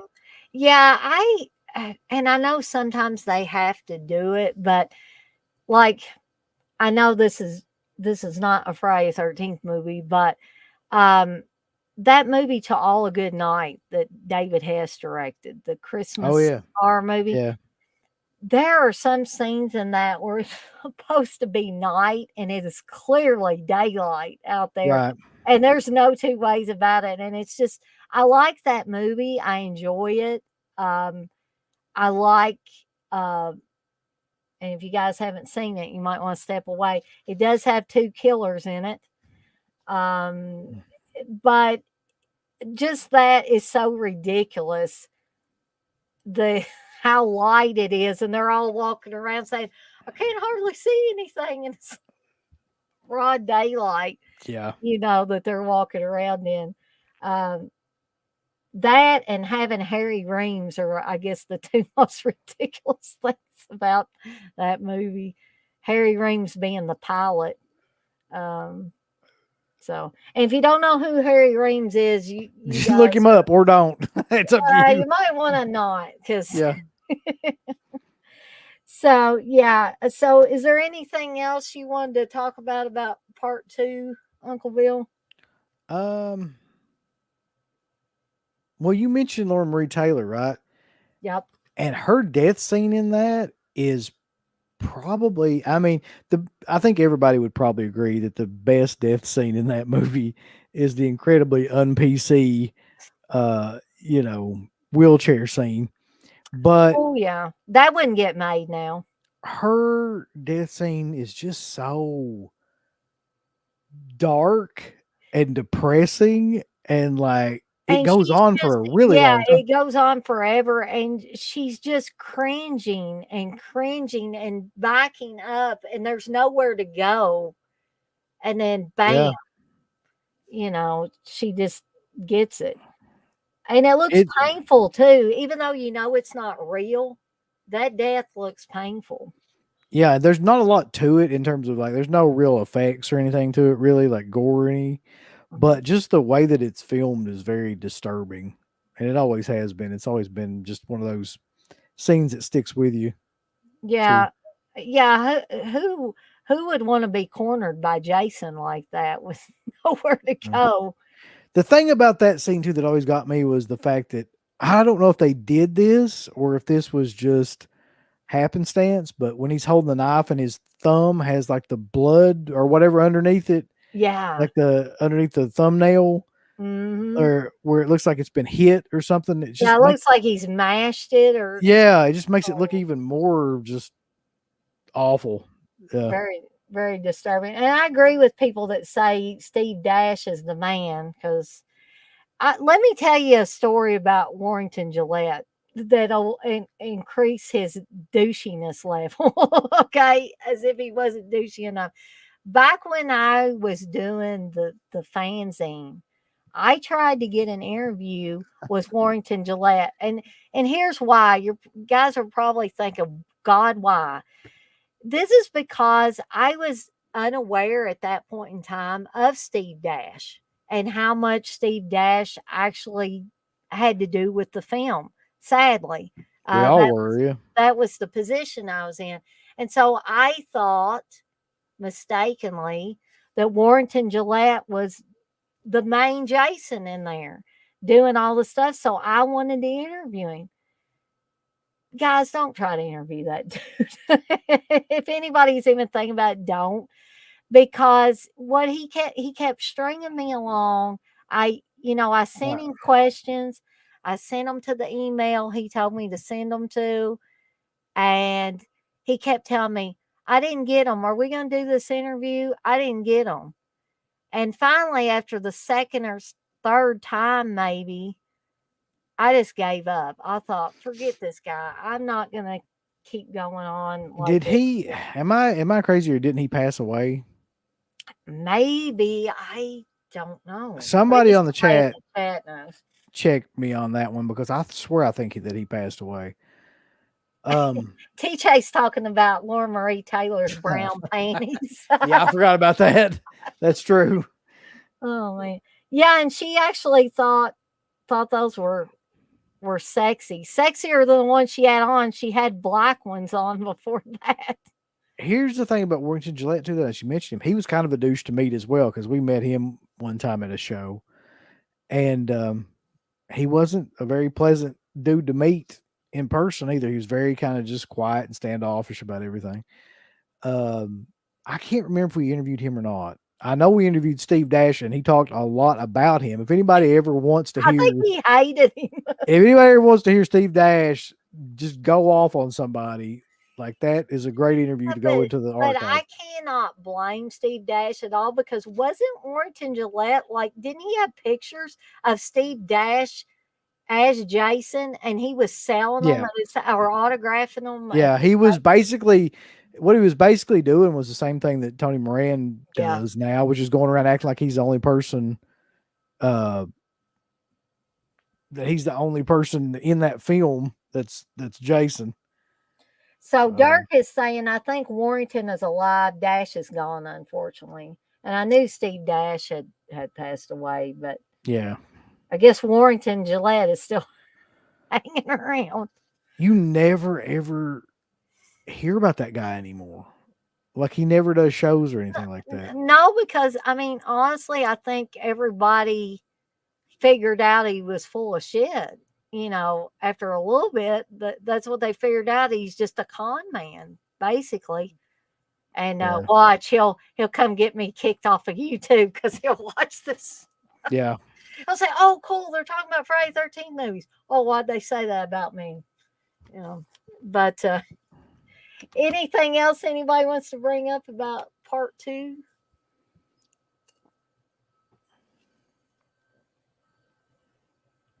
Did she piss on herself or is it the dog? Okay, it was either her or it was that rat that Or crawled the under. rat? I'm sorry. Yeah, Yeah, the rat. yeah, because there's a rat that crawls under the bed with her when she's hiding. Are they?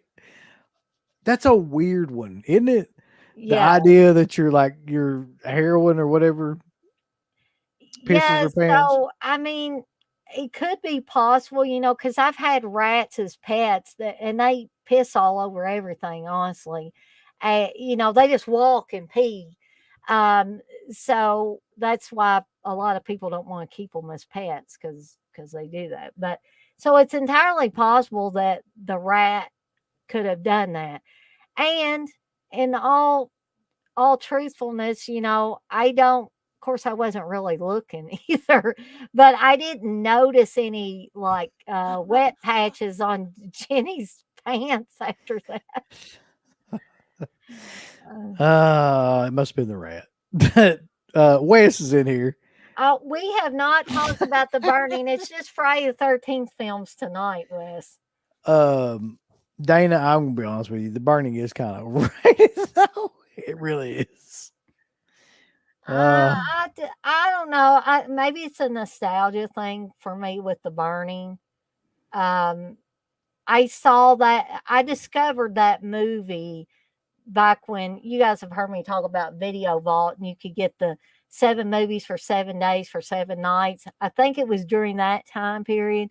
And I came across The Burning and I had overlooked that movie. And you guys are probably thinking you should have kept overlooking it, but I overlooked it every time because the cover was not eye catching on first glance because it just had that couple embracing in the lake, it looked like. Mm-hmm. But if you look closer, you can see Cropsey Right. with the shears raised, the shadow above them. But I don't know. I just took a chance. I turned the VHS over and was reading the back of it, and I was like, sounds kind of like Friday the 13th or something. Let me take this home and watch it.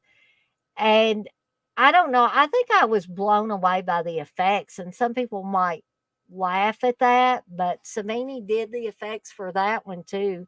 And some of them now, with the advent of Blu-ray and it's coming out on 4K, and I'm going to get it on 4K, of course. but that made it when it came out on Blu-ray, that kind of made some of those effects look a little more hokey than they did maybe on VHS and even DVD. For instance, when uh, Woodstock gets his fingers cut off on the big raft scene, that does look pretty fake now. Uh, I but just, you know what the biggest problem I have with that movie is, really, aside from just the look of it doesn't appeal to me that much. mm, Is fucking Jason Alexander being like you looking don't like he's like Jason Alexander. number one. He looks like he's 35 years old in that movie, and he's supposed to be like I guess like a teenager or something, right? Or like early adulthood. Yeah, But yeah. number two, just his whole character in that film, just wisecracking and like I just hate that character. I hate that guy. I've never liked Now Jason Alexander now anyway, though. what about you talked about Jason Alexander looking like he's 35. What about the guy that plays Glazer? Yeah, that's true. Yeah, He looks I too old mean, too. What in the hell is he doing at summer camp but besides being Jason a Alexander's going bald though. He's legitimately going bald in that movie. yeah, he is. You can tell he's got like a hairpiece on or something like.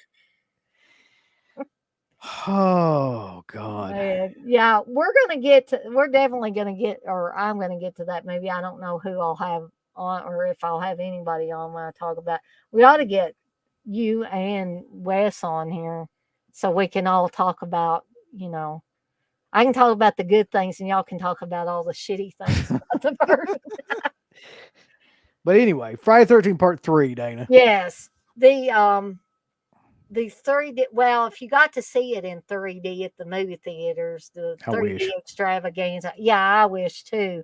Now I did get to see this movie and I've talked about this before, and I don't even think they make these LCD shutter glasses anymore.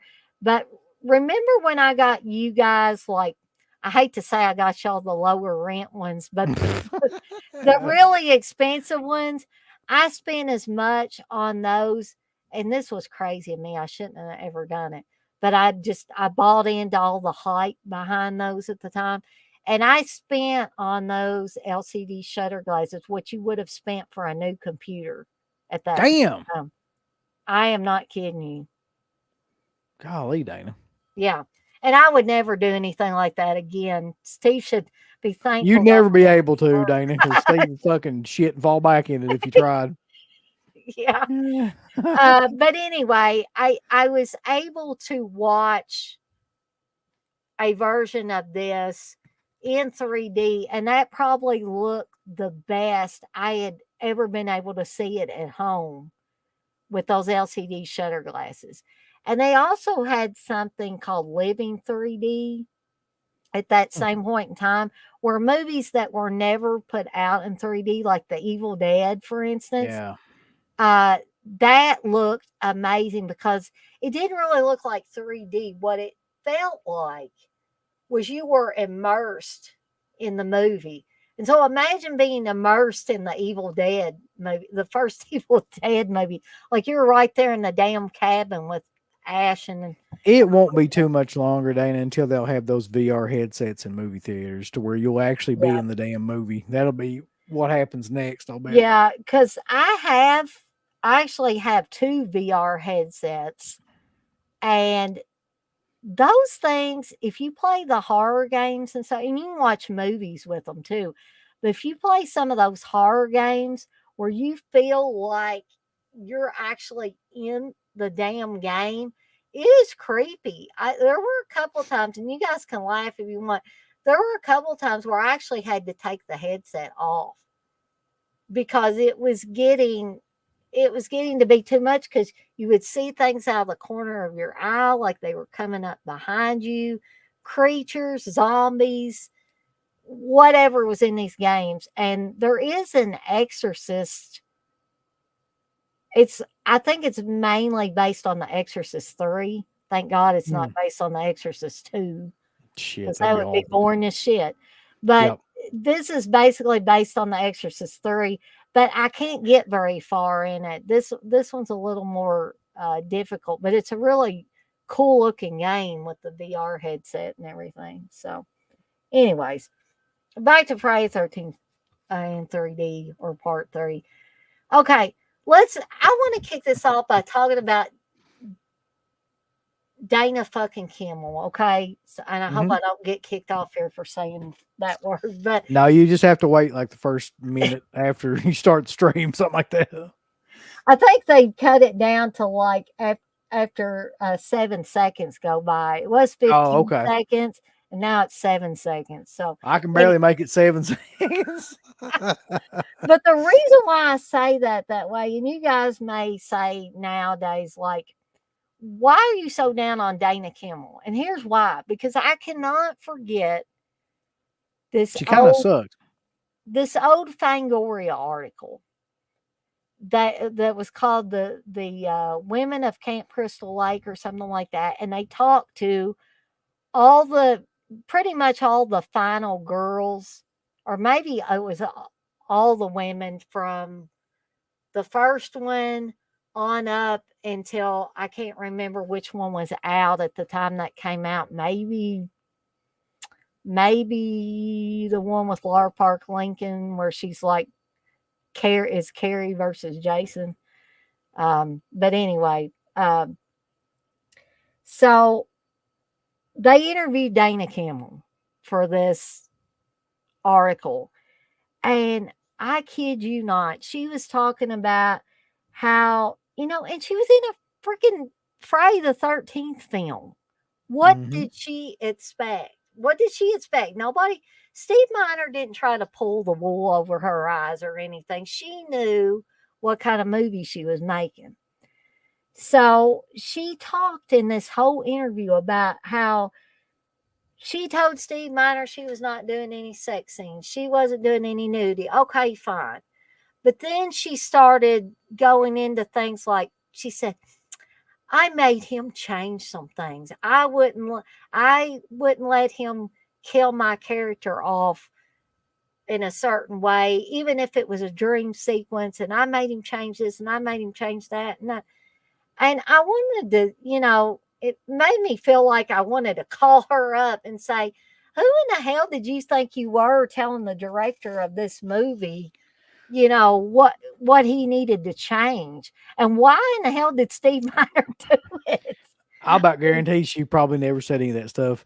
Dana Kimmel's probably just one of them people that, like, Just after something's blowing over a with, lot of hot air. yeah, she's just like making up shit, like trying to make herself look good. But that always pissed me off. And I have never liked her since. She seems like now she's pretty mellow about it. I think I did listen to the commentary for part 3 that she was on, and she didn't seem like that. So it could be like that, Uncle Bill, that she just wanted to come off.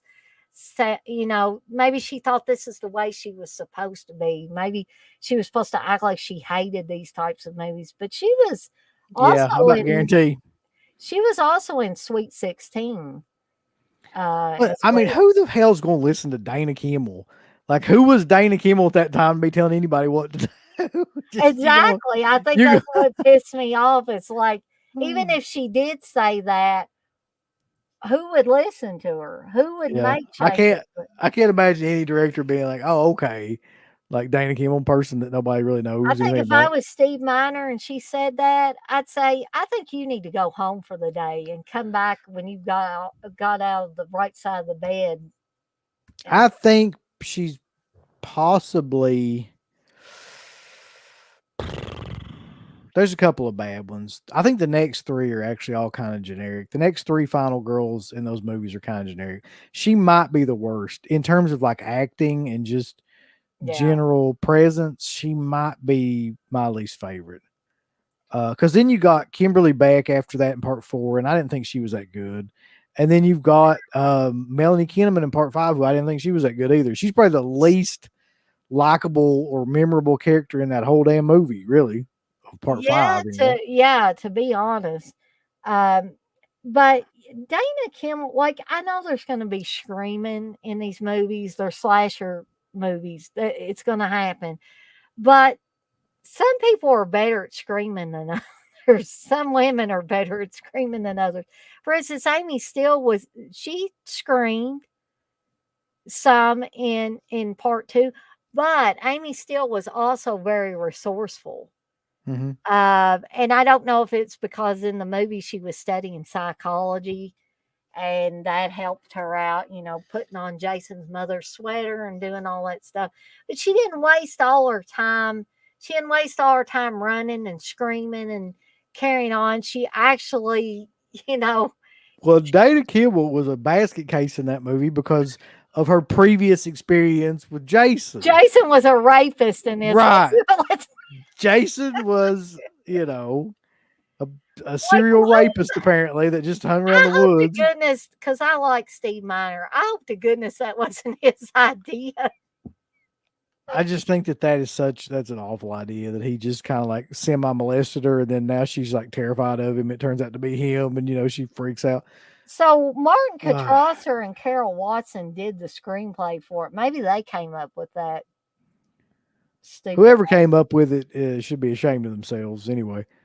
I Yeah, hate the characters in this movie too, by the way. They're like the most, what would you call them? Like characters almost. Like you got the Cheech and Chong yeah, couple. You got Larry Zerner, who's like the funny fucking, goofball. prankster guy. They're just so, it's almost, even for a slasher film at that time, like those characters just always struck me as just kind of hokey, corny, hokey characters. I will say that if I, had to say that there were one or two characters that I liked out of that bunch, Chuck and Chili, the Cheech and Chong couple, they did make me laugh, especially when Chuck goes out to the outhouse and here's another thing. Why I was just thinking about that. Why did Chuck go to the freaking outhouse? He could have smoked his joint in the cabin. And wasn't there were bathrooms in there because Debbie goes and takes a shower at one point. So Don't try to make sense out of this stuff, Dana. The best characters in the film were the two at the beginning. What was the couple that get killed? yeah, crap. She says his name Harold, and Harold I and forget what her what name was the was. bitchy wife's name?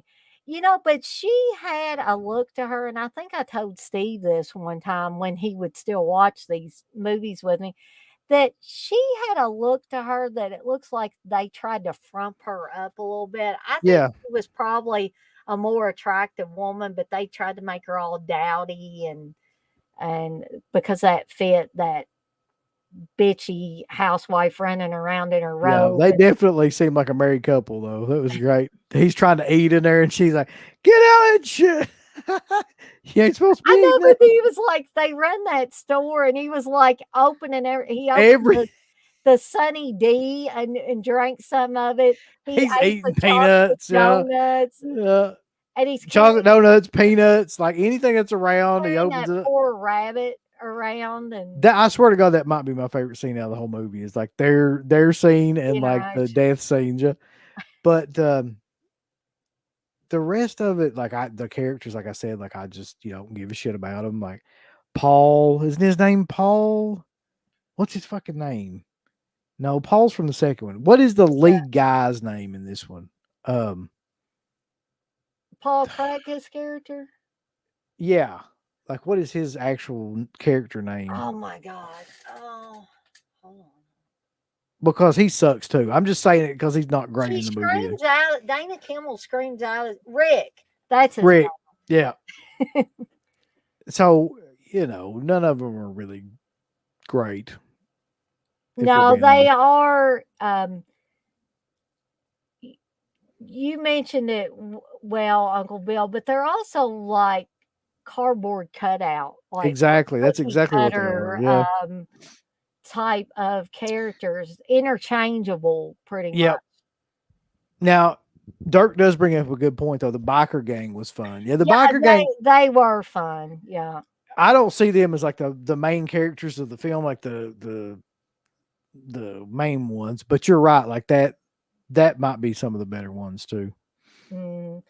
Uh, Mayor brings up a good point. Harold even ate the fish food, and he did. He did. That guy would eat anything, anything. Oh, Um, but yeah, but the I'm glad that Uncle Bill mentioned that about the characters, because that did make me think.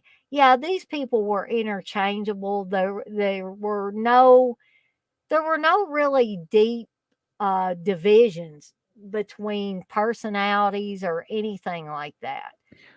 Uh, no.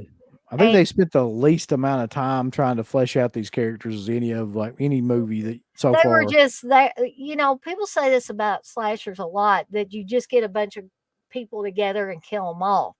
But this movie literally does that. Yeah, it does. This is the literal what Joe Bob Briggs would call spam in a cabin. Yeah. You stick them in the cabin and you slice them up. Yep. You know, that's exactly what it is. But And that being said, though, I mean, it's not without its decent scenes. Like the spear gun scene's great. yeah, that one is a Uh, great kill. the head smashing scene is great.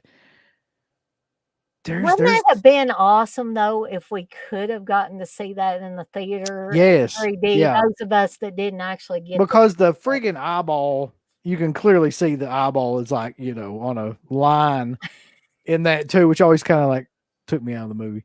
it. Uh, Smiling Jason I Dirk. love somebody coined this in one of those streams we were doing. I've never been able to get it out of my head that when he takes his mask off, he looks like Porky Pig. He does if you think about it. He does. I can't get that image out of my head. Like, Um, but that design may have not been the greatest. I see what they were going for though. yeah. Did you guys try to interview Richard Brooker? Did you actually interview him? We interview him? Man, I I want to say that we did, mm, or we tried and got really I close. couldn't remember completely, but for some reason I was thinking, and maybe if Wes is still in here, he remembers. For some reason, I was thinking that he was a guy y'all had trouble getting something set up, or He may have been, Dana. He may because vaguely remember something about that where it was like we were almost going to get him on the show. oh, Yeah. Brooker canceled at the last minute. Okay, Okay. that's what it was. Yeah. So we never, and he passed away shortly after like all that too. I'm pretty sure. So we never did have him on the show. Mm-mm. Um. So, what else do we want to bring up about part 3 before we move on to? Well, now that Wes is in here, if he's still listening, like who have we interviewed from part 3 that we had on the show? You know what I remember Wes talking about Besides Paul Kratka. as far as the girl that played um, was it the girl that played Debbie that Wes talked about back in the days when y'all were like sending out photos to people and getting them autographed and they would send them back. I was thinking that Wes said it was her that like I think he made a picture and Wes, correct me if I'm wrong here. And I thought he said he sent it to her, and instead of signing it and sending it back, she just kept it, and she may have used it at conventions. Like, I remember that story. I remember him telling that. Yeah. was it the girl that played Debbie? Was it He's her? on here. I mean, I'm not sure if it was her or not, but I definitely remember him telling a story like that where he just like he sent a picture and then like they used it at the show as like the picture that they would get signed. Oh, he says, "Yep, that's legit." Okay, Yeah. so I did have that right. Tracy Savage. Yep, Yeah. that is right. Didn't she become like a news person or a weather girl or something like that? Something like that. I can't remember, but yeah. Oh gosh, we could just have a whole stream on the douchey things that these people have done. So great. Well, the bigger the franchise is, generally, the more the people are used to getting fan mail, and the less likely they are to do anything with it. So, like, if you're Yeah. trying to send shit out to people from Friday the 13th or Nightmare on Elm Street, especially now, the likelihood of you getting anything back is 0 to none, really.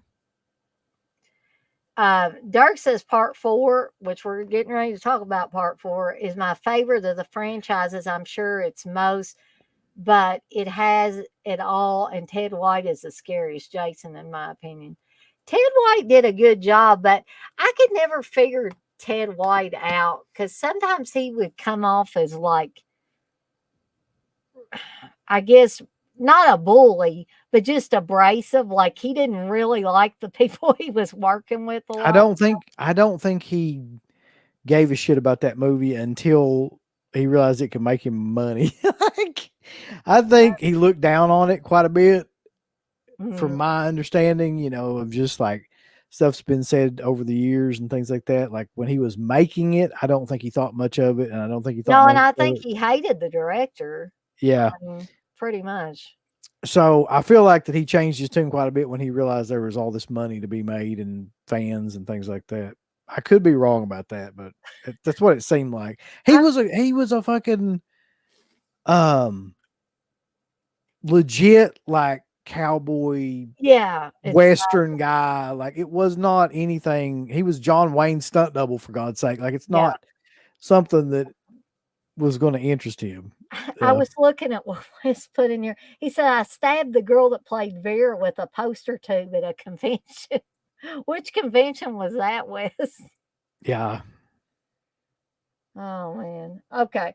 By the So way, part four has the much better characters. If you think about the characters in part four as opposed to part three, like it's night and day, really. You got fucking Corey Feldman, you got Crispin Glover, you yeah, got what's the guy, Lawrence Monsoon, Monson or or however you yeah, pronounce it, yeah. yeah, Um, Gorilla so Monsoon's boy. Uh, Uncle Bill, you ready to move on to part 4? part four is that's a legit good, well made film, really. You know, I feel like, taking a red marker and saying not the final chapter because as we all know, this was not the final chapter. No, it's hilarious that they even would do that. Yeah, and Yeah. everybody involved knew this wasn't the freaking final chapter. I can almost guarantee it. Even Savini knew Yeah. that wasn't going to be the Well, end. he said he didn't know, but I think that he probably knew. I think he had some inkling Yeah. that because this was Paramount looked down on this series for years. It was the bastard stepchild or whatever, or redheaded stepchild, however you want to look at it. And they never really gave Friday the 13th the credit that they should have. And when they first started putting out releases of the Friday the 13th films, it was like bare bones stuff. Yeah. Um, but I think that on the other side of that coin, I think they knew it was a cash cow, though. Yeah. So even It's though just, they looked down on it, they were going to still keep letting them be pumped out until I infinity, mean, because they the made. fact that we're talking about these films again right now, and I've probably talked about the Friday the 13th franchise, I would say 50 times, over the years, in different ways. It's a testament to the fact of just like the longevity of those movies. Yeah. So So, you never really, I mean, they're just movies I could watch at any time. yeah. And this is one, the final chapter or part, let's call it part 4 because it's not the freaking final chapter, but part 4 was one I remember watching growing up a lot. And so the nostalgia factor is very high for this one. Um, Even more so than the first one because like I said, I didn't watch the first one till much later. I had seen a lot of the other ones before I even got a chance to watch the original. Um, but I agree with Uncle Bill that this does have a lot better characters in it than part three. There is a distinction between these people. I mean, if you've got Crispin Glover in your film, and we're going to talk about that dance scene before this discussion about part four is over with. Yeah, I feel like that Crispin Glover was one of those guys where when he showed up on set, like he pretty much was going to do his own thing and just kind of add whatever he wanted to add into it. Yeah. And it really, at least he tried, and it kind of sets apart that character from any other character in these movies. It's just a weird, eccentric character that you always kind of remember. So in a way, he kind of did his job. Mm-hmm. Uh, So yeah, somebody else that's on here that I always really liked in movies, and he ended up in soap operas later, but Peter Barton. yeah, I love that guy. He was great in this. He was Hell great Night. in Hell Night.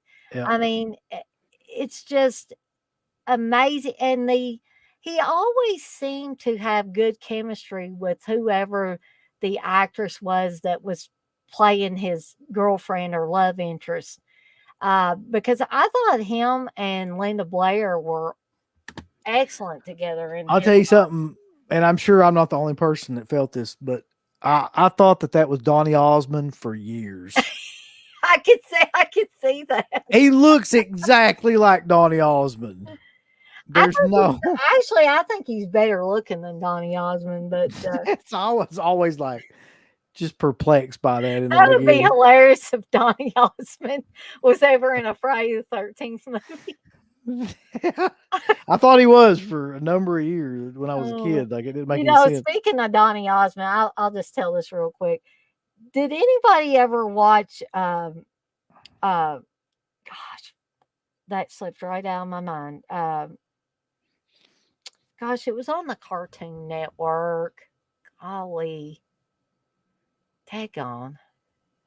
I'll think about it later. But anyway, it was one of those cartoons that was on the Cartoon Network, and it was kind of, was it Johnny Bravo? Was that what it was called?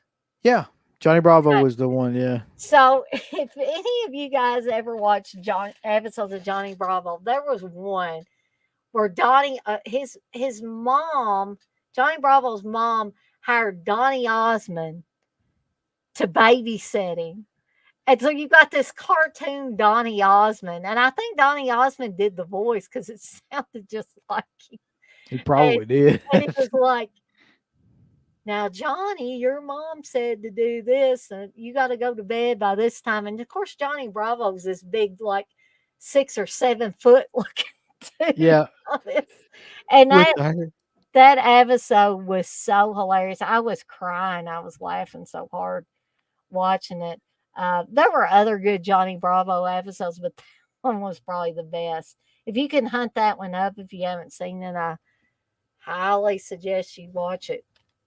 That and Dexter's Laboratory. I love Dexter's Laboratory too. I used to watch that too. Yeah, Did you remember the Old Man Dexter episode?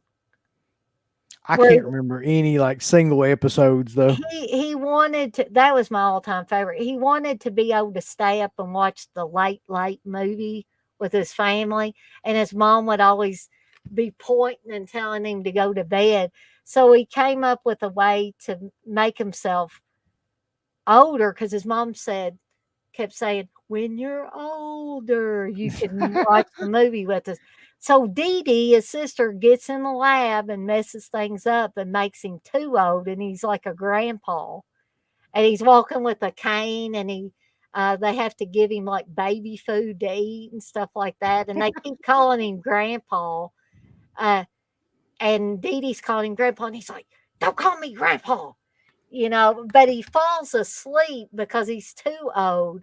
They let him stay up for the movie, but he keeps falling asleep, and so the whole thing backfired because Dee Dee got in his lab and messed around with things. But anyway, back to the whole Donny Osmond thing led me astray. Yeah, So that's took us what down a rabbit hole after Donny Osmond. Yeah, that was not what I thought you were gonna say, and I just well, you have to admit he looks a lot like Donny yeah, Osmond. yeah. If you think about it, yeah. Um, but I'm with Uncle Bill too that Kimberly Beck is like, she's not that great in it, and she does a lot of pissing and moaning is what I would say about it. You know, Yeah, she's a she's very a generic. whiny and generic and She's just just a generic vanilla skank in this. Like that's just kind of what she is. She's vanilla. just there. She's just a blonde. Like you don't know anything about her. You don't care really anything about her. Like there's no character attributes that you could give to her that the film kind of fleshes out or anything. Mm. So Dirk says he's killing me. Yeah, that scene's yeah, pretty like hokey and crazy. yeah. But for the amount of time that it goes on, that Rob is screaming down there in the basement, "He's killing me!" Oh, he's doing that. Like even after she runs upstairs, she can still hear him. Yeah. Like, ain't Jason killed him yet? Good Lord. Yeah, that's the worst, probably one of the worst death scenes in a Friday the 13th movie. I will say that. And I think so. In part four, like I thought it had some great deaths because Savini's back, right? Especially like the first one with the morgue guy and all that, and it's just got a lot of really cool and venom kind of death scenes in it. But um, although I like Corey Feldman in it, I think that was when Corey Feldman was kind of at the top of his game Yeah, as an actor and everything. The ending of the movie is basically just a rip off of part two. Really, I mean, he shaves his head shit to look like Jason to trick Jason into, yeah, it's the same thing as part two, the same kind of formula, basically. So, I mean, whatever. I like the way um, he slides down on the machete and whatnot, is that being the actual end of the movie and yeah. the whole die scene. But it basically is just kind of rehash of part two in my mind. Yeah, I guess if you think about it like that, because Jenny, doing the psychology thing, putting Yeah. Jason's mother's sweater on, fixing her hair to kind of look like Mrs. Voorhees, and all that. So yeah, and here's the other thing though. Even though Corey Feldman is great in this, I think. I mean, how would he just come up with that idea that, hey, I'm looking at these pictures of Jason with a bald head and scraggly hair coming out. How would a kid that age, like, how would he come to that conclusion that that's what he needed to do? I don't know. And also, can we take a moment to just like talk about how everybody just treats Jason like the biggest dumbass? like Yeah. is like I know he's got his share of problems and everything, but apparently he's just the biggest idiot of all time because he keeps falling for these people just shaving their head and putting on fucking sweaters and stuff. And he's just like, duh. He's just like, I guess you're my mom. I guess you're me. Like fucking Yeah, his eyes are 30 rolling years ago. around in his head and stuff like Yeah. It's everybody shitting on poor Jason. He's just, I feel like, give him a little bit more credit. He stalked and killed like your entire crew. And now yeah. you shave your head and he's just like, mystified. Yeah, the only thing that would be worse is if they had him start drooling through the mask and pissing down his leg or something like that. That would be the only thing worse. Oh God. Uh, But yeah, Corey Feldman's character of Tommy was creative with the makeup and the mask. And that's going to carry over a little bit into part five, which we're going to talk about next. Um, you talk about characters.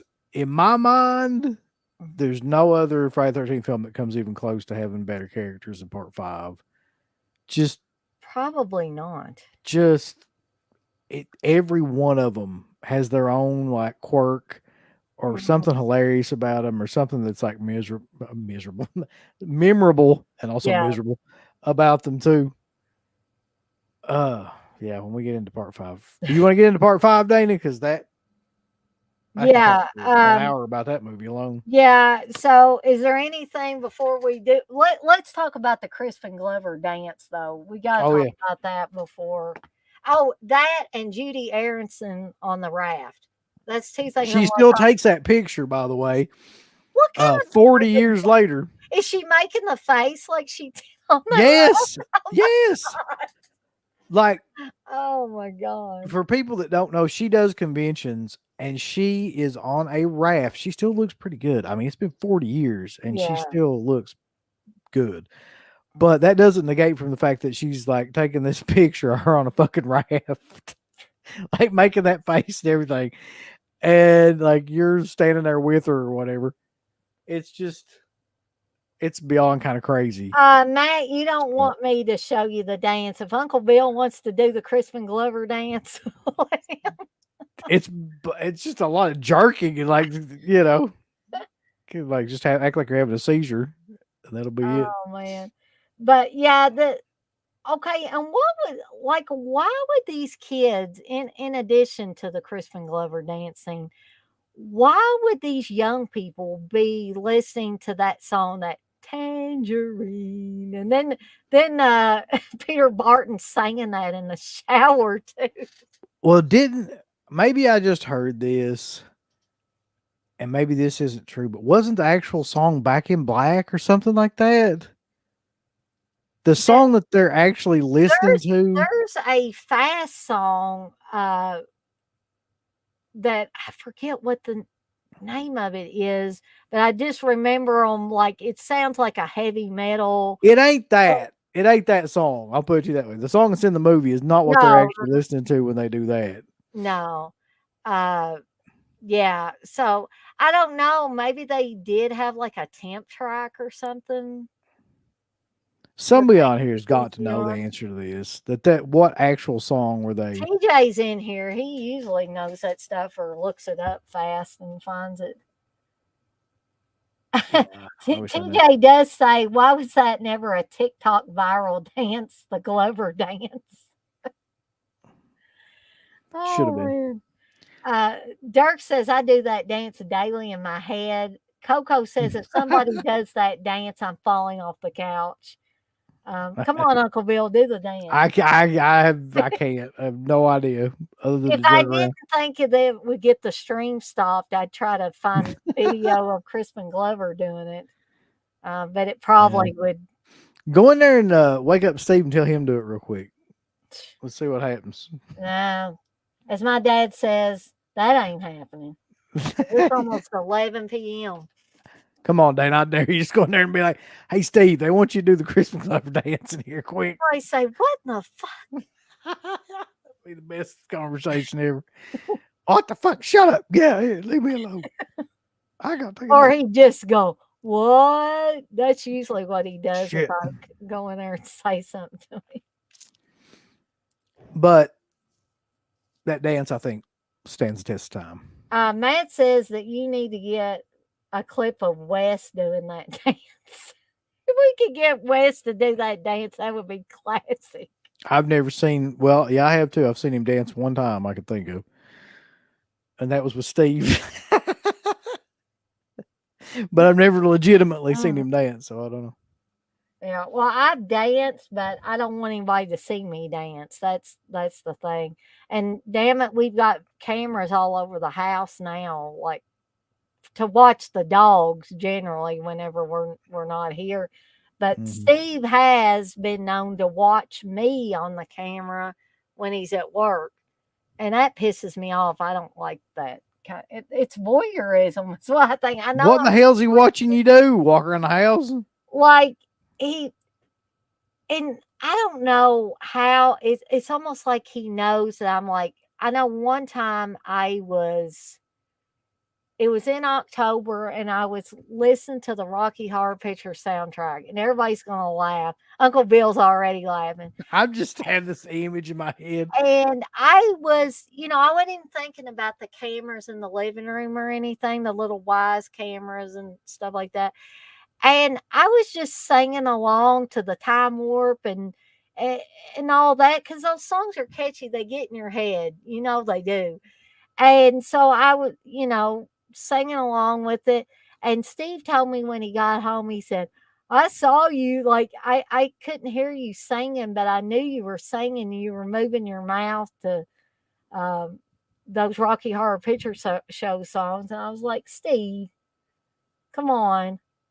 And he used to be really bad. Like early in our marriage, if I would get mad at him over something and didn't want to talk to him, like he'd be trying to send me or text messages or something on the phone, and I would just ignore him because I was pissed off at him.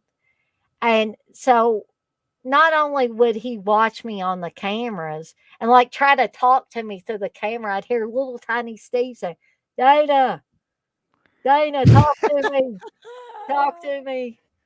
I, but he would go, and I don't know if Uncle Bill remembers this or not, but he would go to like Uncle Bill and CK and say, I can't get a hold of Dana. Have y'all talked to her today? And Yeah, I do remember that. not knowing why he was asking, like, I know one time Uncle Bill said, yeah, I talked to her like an hour ago or something like that. And then Yeah. he'd get real pissed off. But it God wasn't damn Uncle it. Bill's fault because he's like, he'd come home from work. I was worried about you and I tried to get a hold of you all day. And I said, well, I was pissed off. I didn't want to talk to you. And, and he said, and I found out from Aaron that, you talked to him like an hour before or after I tried to talk to you. And I'm like, so I wasn't mad at Aaron. I was mad at you. So anyway, You ever can he hear what you're saying on those cameras, Dana? Um, maybe if I was right up there by it. Are you saying I should say, "Fuck you, Steve"? You should just do random stuff and be like, I'm washing the dishes. Stay fuck you. Look here. I'm making a sandwich. Eat my ass. Just the right commentary about everything because you know he's watching. Oh, man. Oh, Yeah, yeah, Dirk says, like Billy in Black Christmas. Oh god, I don't wanna think about it like that. Yeah, yeah, but that's that. instead of saying, "It's me, Billy," he'd be like, "It's me, Steve," Oh I would God. probably freak out if he did something like that. Don't Uh, Yeah, I don't want him to do that, but anyway, shall we move on to because we talked about Judy Aronson, we talked about, Crispin Glover dance. So you ready to move on to part 5, Uncle Bill? I'm always ready to talk about part 5. Yeah. Alrighty. So I'll be totally honest, and I think a lot of people were like this. I don't know if Uncle Bill and CK were, but the first time I saw this, maybe the first 2 or 3 times I watched this, I was disappointed in this because there's no real Jason in it, right? Only through like dream sequences or flashbacks or something like that when Tommy's having his freakouts. Um, so you have imposter Jason, which I told you we're gonna spoil this, which turns out to be who, Uncle Bill? Roy, Good old Roy, the everybody's paramedic. favorite, yeah, paramedic. I'll be honest with you, maybe I did, but I don't ever remember a time when I didn't enjoy this movie. Mhm. Like I remember pretty much liking this movie like from the first time, and I don't remember ever really thinking that hard about it not being Jason or anything like that. I just didn't. I didn't go through a lot of that. Yeah, Now, I will say, like with Halloween 3, I did like the same thing everybody did when that movie first came out, which is just kind of be like, it doesn't have Michael Myers in it. Fuck it. All this stuff. yeah, I no did do Dr. that. Loomis, no, like Yeah. Joe Bob says, there's no Donald Pleasance, there's no Jamie Lee Curtis, and there's no Michael Myers in it. Yeah. But I don't remember doing that with this movie. Um, I just always remember loving Ethel and Junior and Vic and all of the Violet, all of the And goddamn characters in this Demon. movie. Damon, yeah, like every character in this movie has something about him that makes them memorable. You got maybe with the exception of, was it Robin? Was that her name? Oh, yeah, Robin. The redhead. Yeah. Yeah.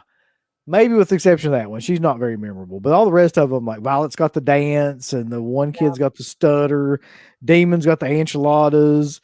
Ethel is just like everything that comes out of Ethel's mouth in that whole movie is It's quotable. vulgar. It's vulgar, and you can quote it at any given like time. I'll still like say that. Very quotable lines from Ethel. Who the fuck are you? What the fuck do you want? That's an ugly man that goes there. And Reggie the Uh, Reckless. yeah, You got Reggie the Reckless in his Reggie red the Reckless. jogging suit. Yeah, I actually my dog Reggie is actually named after Reggie Bannister, but me and Steve always kid that he's also named after Reggie the Reckless in Friday 13th Part 5. And I actually got a red jogging suit for Reggie that was made for dogs at one time. Of course, he's too big to wear it now, but he used to be so cute running around. that's a good idea. Yeah. Yeah.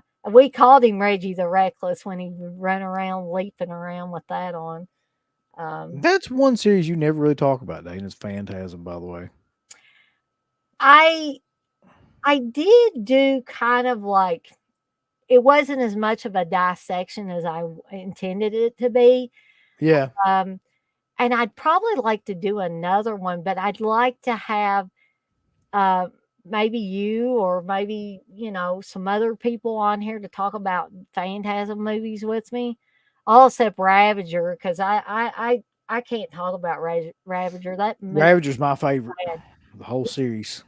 Oh, are you turning into old Curly Jaws now? Yeah. Yeah, that is something he would say. That movie's shit awful. God. It's sad, is what it is. I mean, I got depressed watching it. I mean, he should have really stopped at 4, and I feel like that even though 4 is lower budget, and it's still a much better Oh yeah, ending than yeah. that I think fucker. I think CK said about the same thing as well. Uh, Reggie in 5 has more scenes than Tommy. TJ says, I Yeah, can believe it. Oh, the disappearing sweater dart. That yeah, on Melanie Tommy Goodman. Tommy might be the worst character in that fucking movie.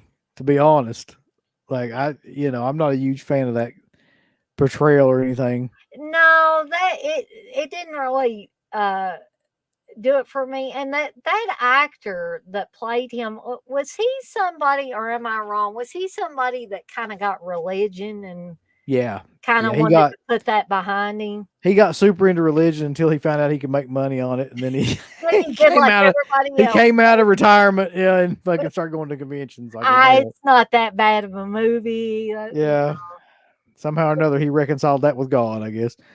But isn't it funny what money will do? Like it's amazing Yeah, to it's me. scary what money will do too. Um, but yeah, some super Batman says, "I got a bomb on me, Sheriff." My final words. Flips everybody off. Yeah. I mean, I do enjoy this movie. In the last probably, gosh, I have to think how old I am now and how many years have passed, between certain things. It just blows my mind. But probably this movie was what? Was it 85? It was 85, yeah. Yeah. So around the time it came out, I was disappointed in it. But probably it was probably around the early 2000s, probably when I got a greater appreciation for it. It was actually that late in the game. And then, of course, when I started listening to you guys do the Deadpit show, y'all talked about that all the time. And I was like, Yeah, that's like maybe one of the first films we really championed on that yeah, show, I think. exactly. And so that pushed me to watch it even more. And then I enjoyed it even more and got more out of it. Um, but there are definitely, um, I like the girl that plays Robin, but I don't particularly like her in this movie. I like her better in something like Slumber Party Massacre 2, Mhm. where she's pretty much a sex pot. It's what she is in that. and they just give her more stuff to do. I just don't think she has. She was an asshole in this movie in part 5. You remember that? Yeah, She's the down guy there that like, stuttered. yeah, she's leading him on and then laughs at him and stuff. That's just, Yeah, and then she tries to come back and say, "Oh, I'm sorry," yeah. It, but you hurt Jake's feelings. He was trying to tell you how he felt, and you laughed at him. Yeah, And that would be cruel. I love the scene too with Vic and where he's putting that chocolate bar down. He's like, how's it that he says it? He goes, all right, Vic, if that's the way you want it, but I think you're really out of line. It's like, Right? what kind of line reading is that? It's great. Yeah, Oh and the next gosh. thing you know, he's getting axed to death, Yep. and, that wasn't even like wasn't even a Roy kill or anything because No, that's a weird kind of thing for yeah, those movies too. we're gonna spoil it all over again. Joey is Roy's son. Yeah. Surprise. We find out, yeah, surprise, surprise, and I guess that's what set Roy off, really. I mean, Uh I don't know how to pronounce this guy's name. Co Cocant? Coco Ant? I just call him Yes. Coco. Yes. This is a fox face Pomeranian is what this little thing is. That's what they call them. Looks just like But my mom's. Dirk brings up Deborah Sue Voorhees, which we got to talk about that day. And that's your Yeah, favorite part of the movie. well, and we gotta talk about Danny Steinman, the director, too, before this is over with. Yeah, yeah, I got some stories about him if you want to get into that. Yeah, Roy killed everyone but the actual guy who killed his son. Exactly. He freaked Yeah. out and killed everybody else. But oh man. So oh something else my dad always used to talk about when he would talk about Friday the 13th movies, he invariably would talk about this one right here. Because he always talked about somebody being in the outhouse and getting stabbed uh, with spikes in the outhouse. Dad always talked about the Mm-hmm. guy who had to go in the outhouse and then he got killed in there. And then over the years, I came to realize, oh, it was part 5 he was talking about, the one that doesn't even have Jason in it, really. That's so hilarious. Yep. Yeah, I mean it's got some good kills too.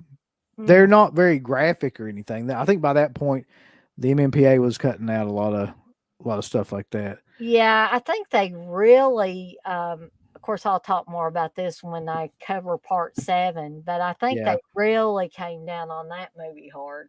yeah, because you can tell there's a lot of stuff cut out of it, but it's still got the motorcycle scene with Junior, which is great. It's got the one of the most inventive ones, which is the one with the whatever the hell that strap is behind the tree Oh, yeah. thing where he tightens that up.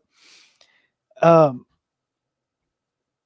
the garden shears, like it's got a lot of interesting stuff in it too. And I just think it's the most fun of all the Friday the 13th movies. TJ says better dance, Crispin Glover or Violet in part God. 5. That's hard, though. Yeah.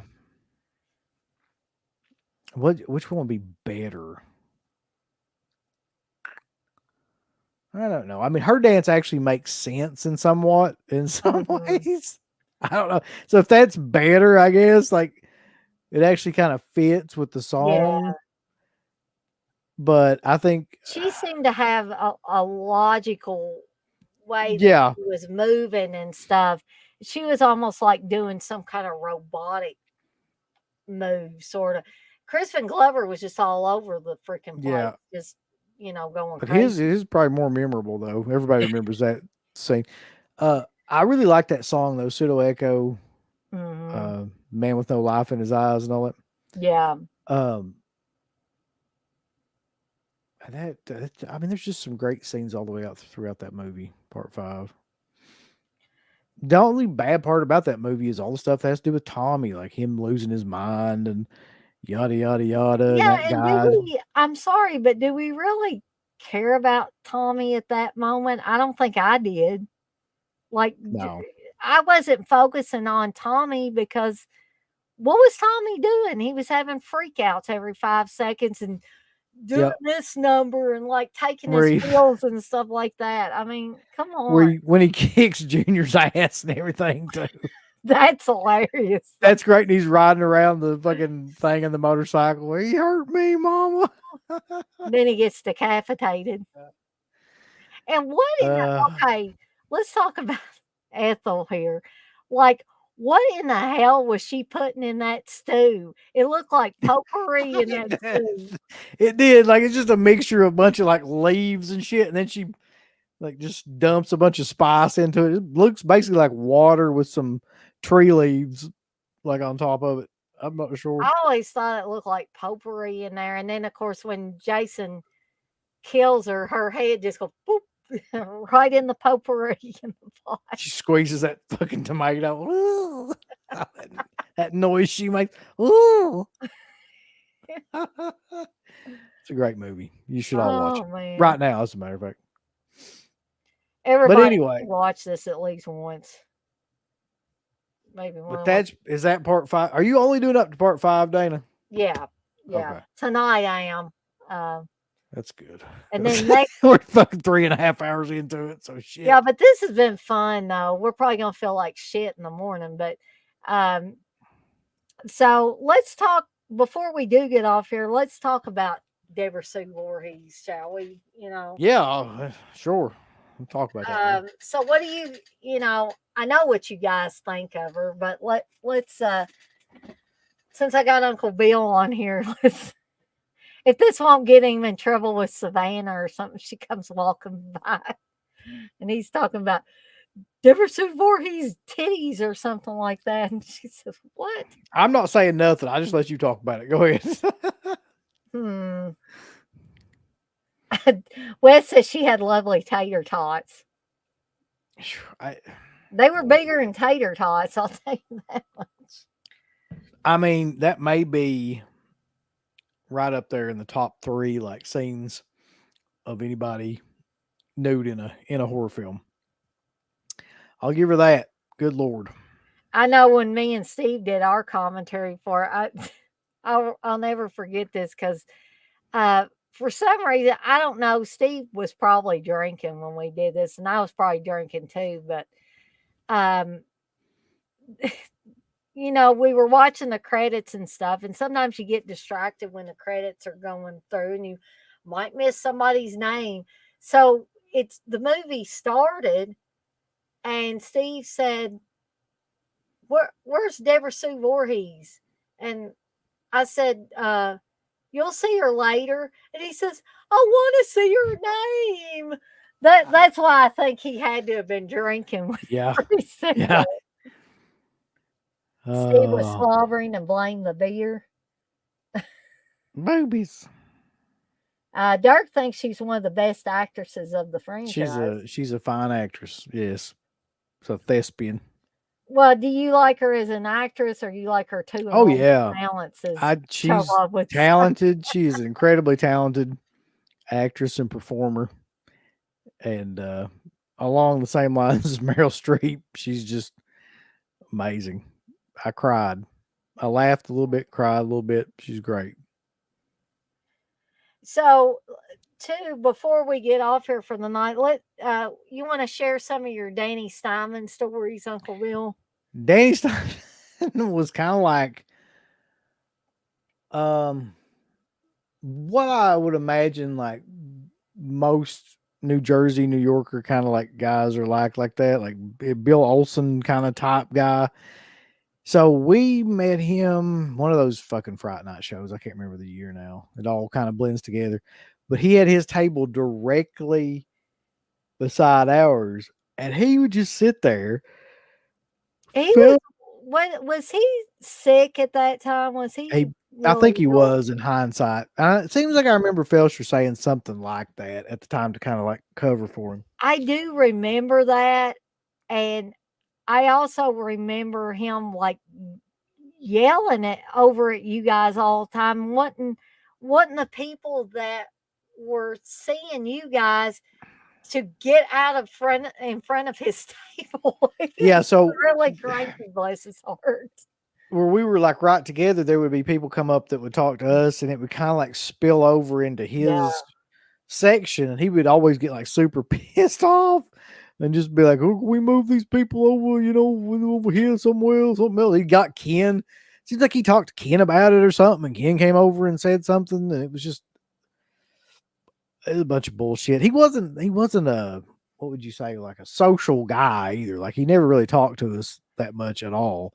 But And I don't think he talked to Felsher any really. He just I kind of was sat there. thinking that maybe I'm wrong. It seemed like there were maybe Steve did. I don't know that he may have saw Danny Steinman like years before that at a convention, and that Danny Steinman was nice and friendly and not grumpy. Yeah, So I'm guessing the only thing I can think of is that whatever was affecting him, which ultimately led to him passing away, um, I'm not saying it was affecting his mind. He just literally did not feel good. And possibly. he probably Yeah. shouldn't have even been there at that convention. He should have been home or in the hospital or whatever, because I mean, yeah, like Wes says, he was just kind of a dick. I don't know if it was because he was in pain. I don't know if it was because he was just a dick, just in general.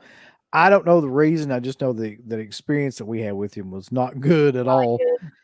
Yeah, and I think Wes may ask Felsher about it.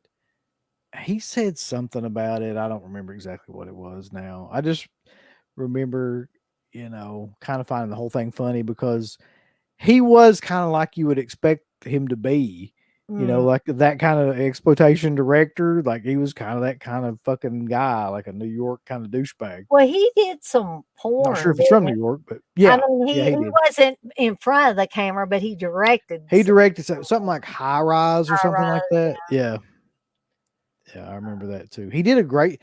I mean, he did Savage Streets, which is like one of my all-time favorite exploitation Yeah. films, and he's a great director. He didn't do the. Yeah, I forgot about that. We were Ah, supposed to do a Savage I Street think commentary I with him. briefly remember that, something Yep. about that. But So Super Batman Nerd, I think I have seen Fred Olin Ray's Evil Tunes, but it's been a while. Um, speaking of Fred Olin Ray, I know this is not Friday 13th related, but I got to tell you guys a story because Uncle Bill will probably laugh at this. Does anybody remember a long time ago when Fred Olin Ray used to like have these little postcards in the DVDs that he put out? And there would be like Fred Olin Ray's Night Owl Theater, but would have a little card in the DVD case. And if okay. you put your name and address on there and sent it back to him, he would send you something from his prize closet or his stash, No, whatever. I Okay. So I did that one time, and like he would tell you the different things you could get, and some of them were cool, but what did Dana get? Dana got a halfway naked picture of Miss Kim, his wife. yeah. And I was like, I didn't even know You didn't what. want that, Dana? No, I did not. I mean, some guys might have liked it, but yeah.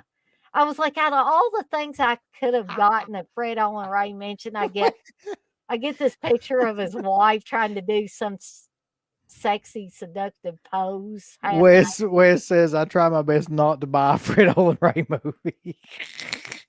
Well, some Fred Olin Ray movies are at least fun. Some of them are not, but Yeah, yeah. That sounds like a whole gimmick though. Like a lot of them fucking directors like Charlie Band and stuff and him, like they're like carnival barkers or something. Like they have all these gimmicks to try to get your money, and they'll say, you can get this or this, or they'll come up with all these things like these dolls and stuff that Charlie Band yeah. sells that are made by Portuguese children that fall apart when you get them. It's like just all a bunch of junk, man. Bunch I of mean, and fucking I hate to say this about Lloyd Kaufman, but he's He's a little bit like that too. He is like the stuff that Trauma puts out and has put out for the past 10 or 15 years has been garbage in terms of the quality of the movies. Like the when you like get a Blu-ray or a 4K, I can't imagine what a Trauma 4K looks like. Like I just probably looks like a regular fucking VHS tape or something. Like I don't even know if I have a Trauma 4K. they just put out like that Toxic Avenger box set, but Uh, I think maybe Vinegar Syndrome did that one. So I don't know, but I'm sure they have 4Ks out of some kind. I just can't imagine what they would I don't know if look this is like. true or not, or if Matt's just making this up to be funny. Said he heard Clint Howard tried to bite Wes when he went up to him for an interview. That would be great if that happened. I would Huh. want, I would want pictures or video if that happened. That would be awesome. I don't think we've ever. I'm trying to think if we've ever had I any dealings with Clint Howard. I I don't think so. did. I met Clint Howard a few years back, and the only thing that Steve kept laughing about was he said, "I can't believe he had a young photo of himself on his shirt." And he did. I wasn't really paying attention when I met him, but I looked at the picture later where I had posed with him and or he had posed with me rather. And I was like, yeah, he does have a young picture of himself on his shirt. I don't know why, but he was really nice though. Yeah, I've always Mm. heard that about him. Yeah, Yeah, people probably think, "Oh God, he plays all these weird, bizarre characters." A lot of times, he's probably a weirdo, but no, he was really nice. I'm glad that I'm done with that kind of shit though. Getting Was so autographs. was Sam Raimi going to be your I think that's a good last one to go out on. hurrah in that department? Yeah, I think that's a good one to just that'd be the last one. Yeah. So yeah, Unless they get Argento and he's going to die soon, so they better hurry up. the next thing though, I guess we need to do is figure out how to have the Dead Pit Faithful reunion or whatever That's true. that you and Wes have talked about. Next thing we need to figure out is after that too. So we'll have that and everything, but we need to get your butt on one of these fucking upcoming. What in the world is that, Dan? You got a That, werewolf in the house? no, that's Sammy. Oh, I don't know. He just get starts your silver barking. bullet like fucking Corey Haim, quick! It does sound like a werewolf. You're Goodness. gonna get torn to shreds, Dana. Run! Oh man. No, I'm just kidding. No, just get on one of these Tour Italy shows because we got like a couple coming up. I know Joe D'Amato's probably not. Listen, Hey, I speaking was of just which, on one with you. I know I'm saying though, like in the future. Okay.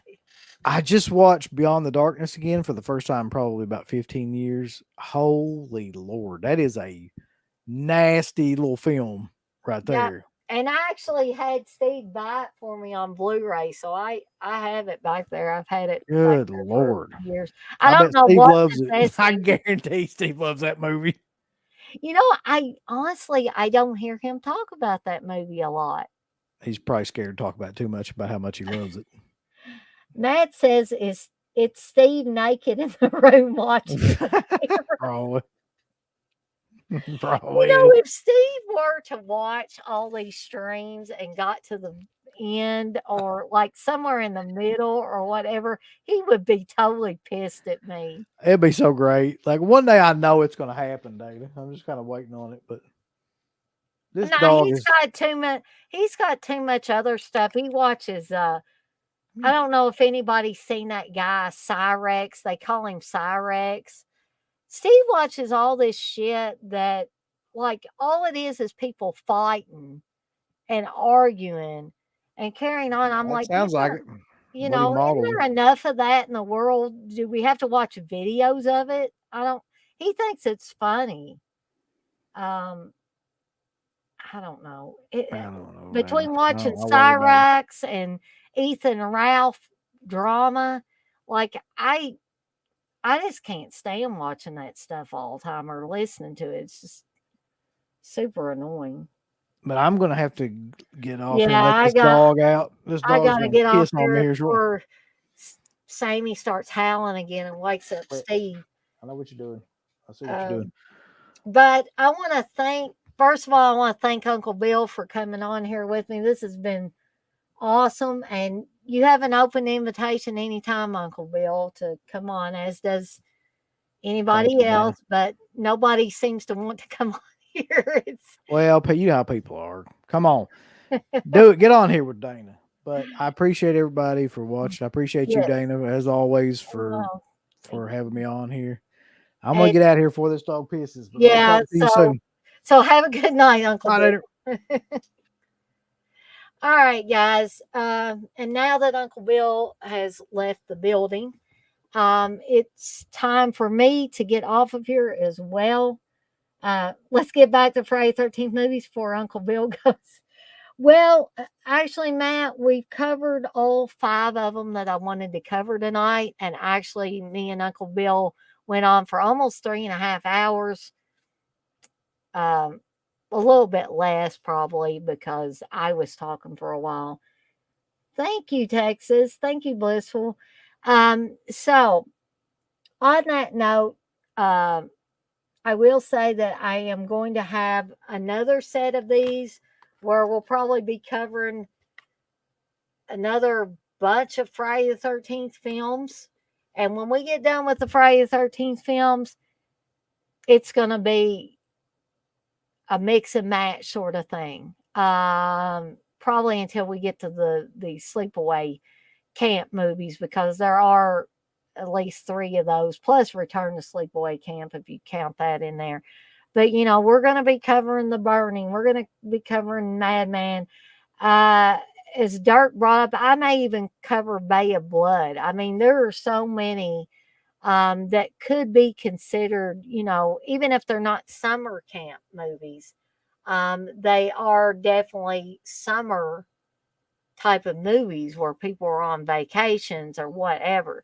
So we could bust this thing wide open and have a lot of different movies, not just the ones that take place at a camp. Um, Thank you, Coco. I'm guessing you had a tough day. I understand about those. Thank you, Matt. You say you like the long live streams. It gives me entertainment while I'm bored or at work. Yeah, when I'm working, I don't have as much time to watch stuff like that. Y'all probably hear Sammy, so I'm probably gonna have to get off here in just a second. Dirk, cool. You have an open invitation. If you want to join me for the next group of Friday the 13th films, you are welcome, or any of these future ones I do on summer camp slashers. But before the dog wakes up Steve, I'm going to skedaddle on out of here for the night, and I will see everyone on the flip side. Y'all have a good night now.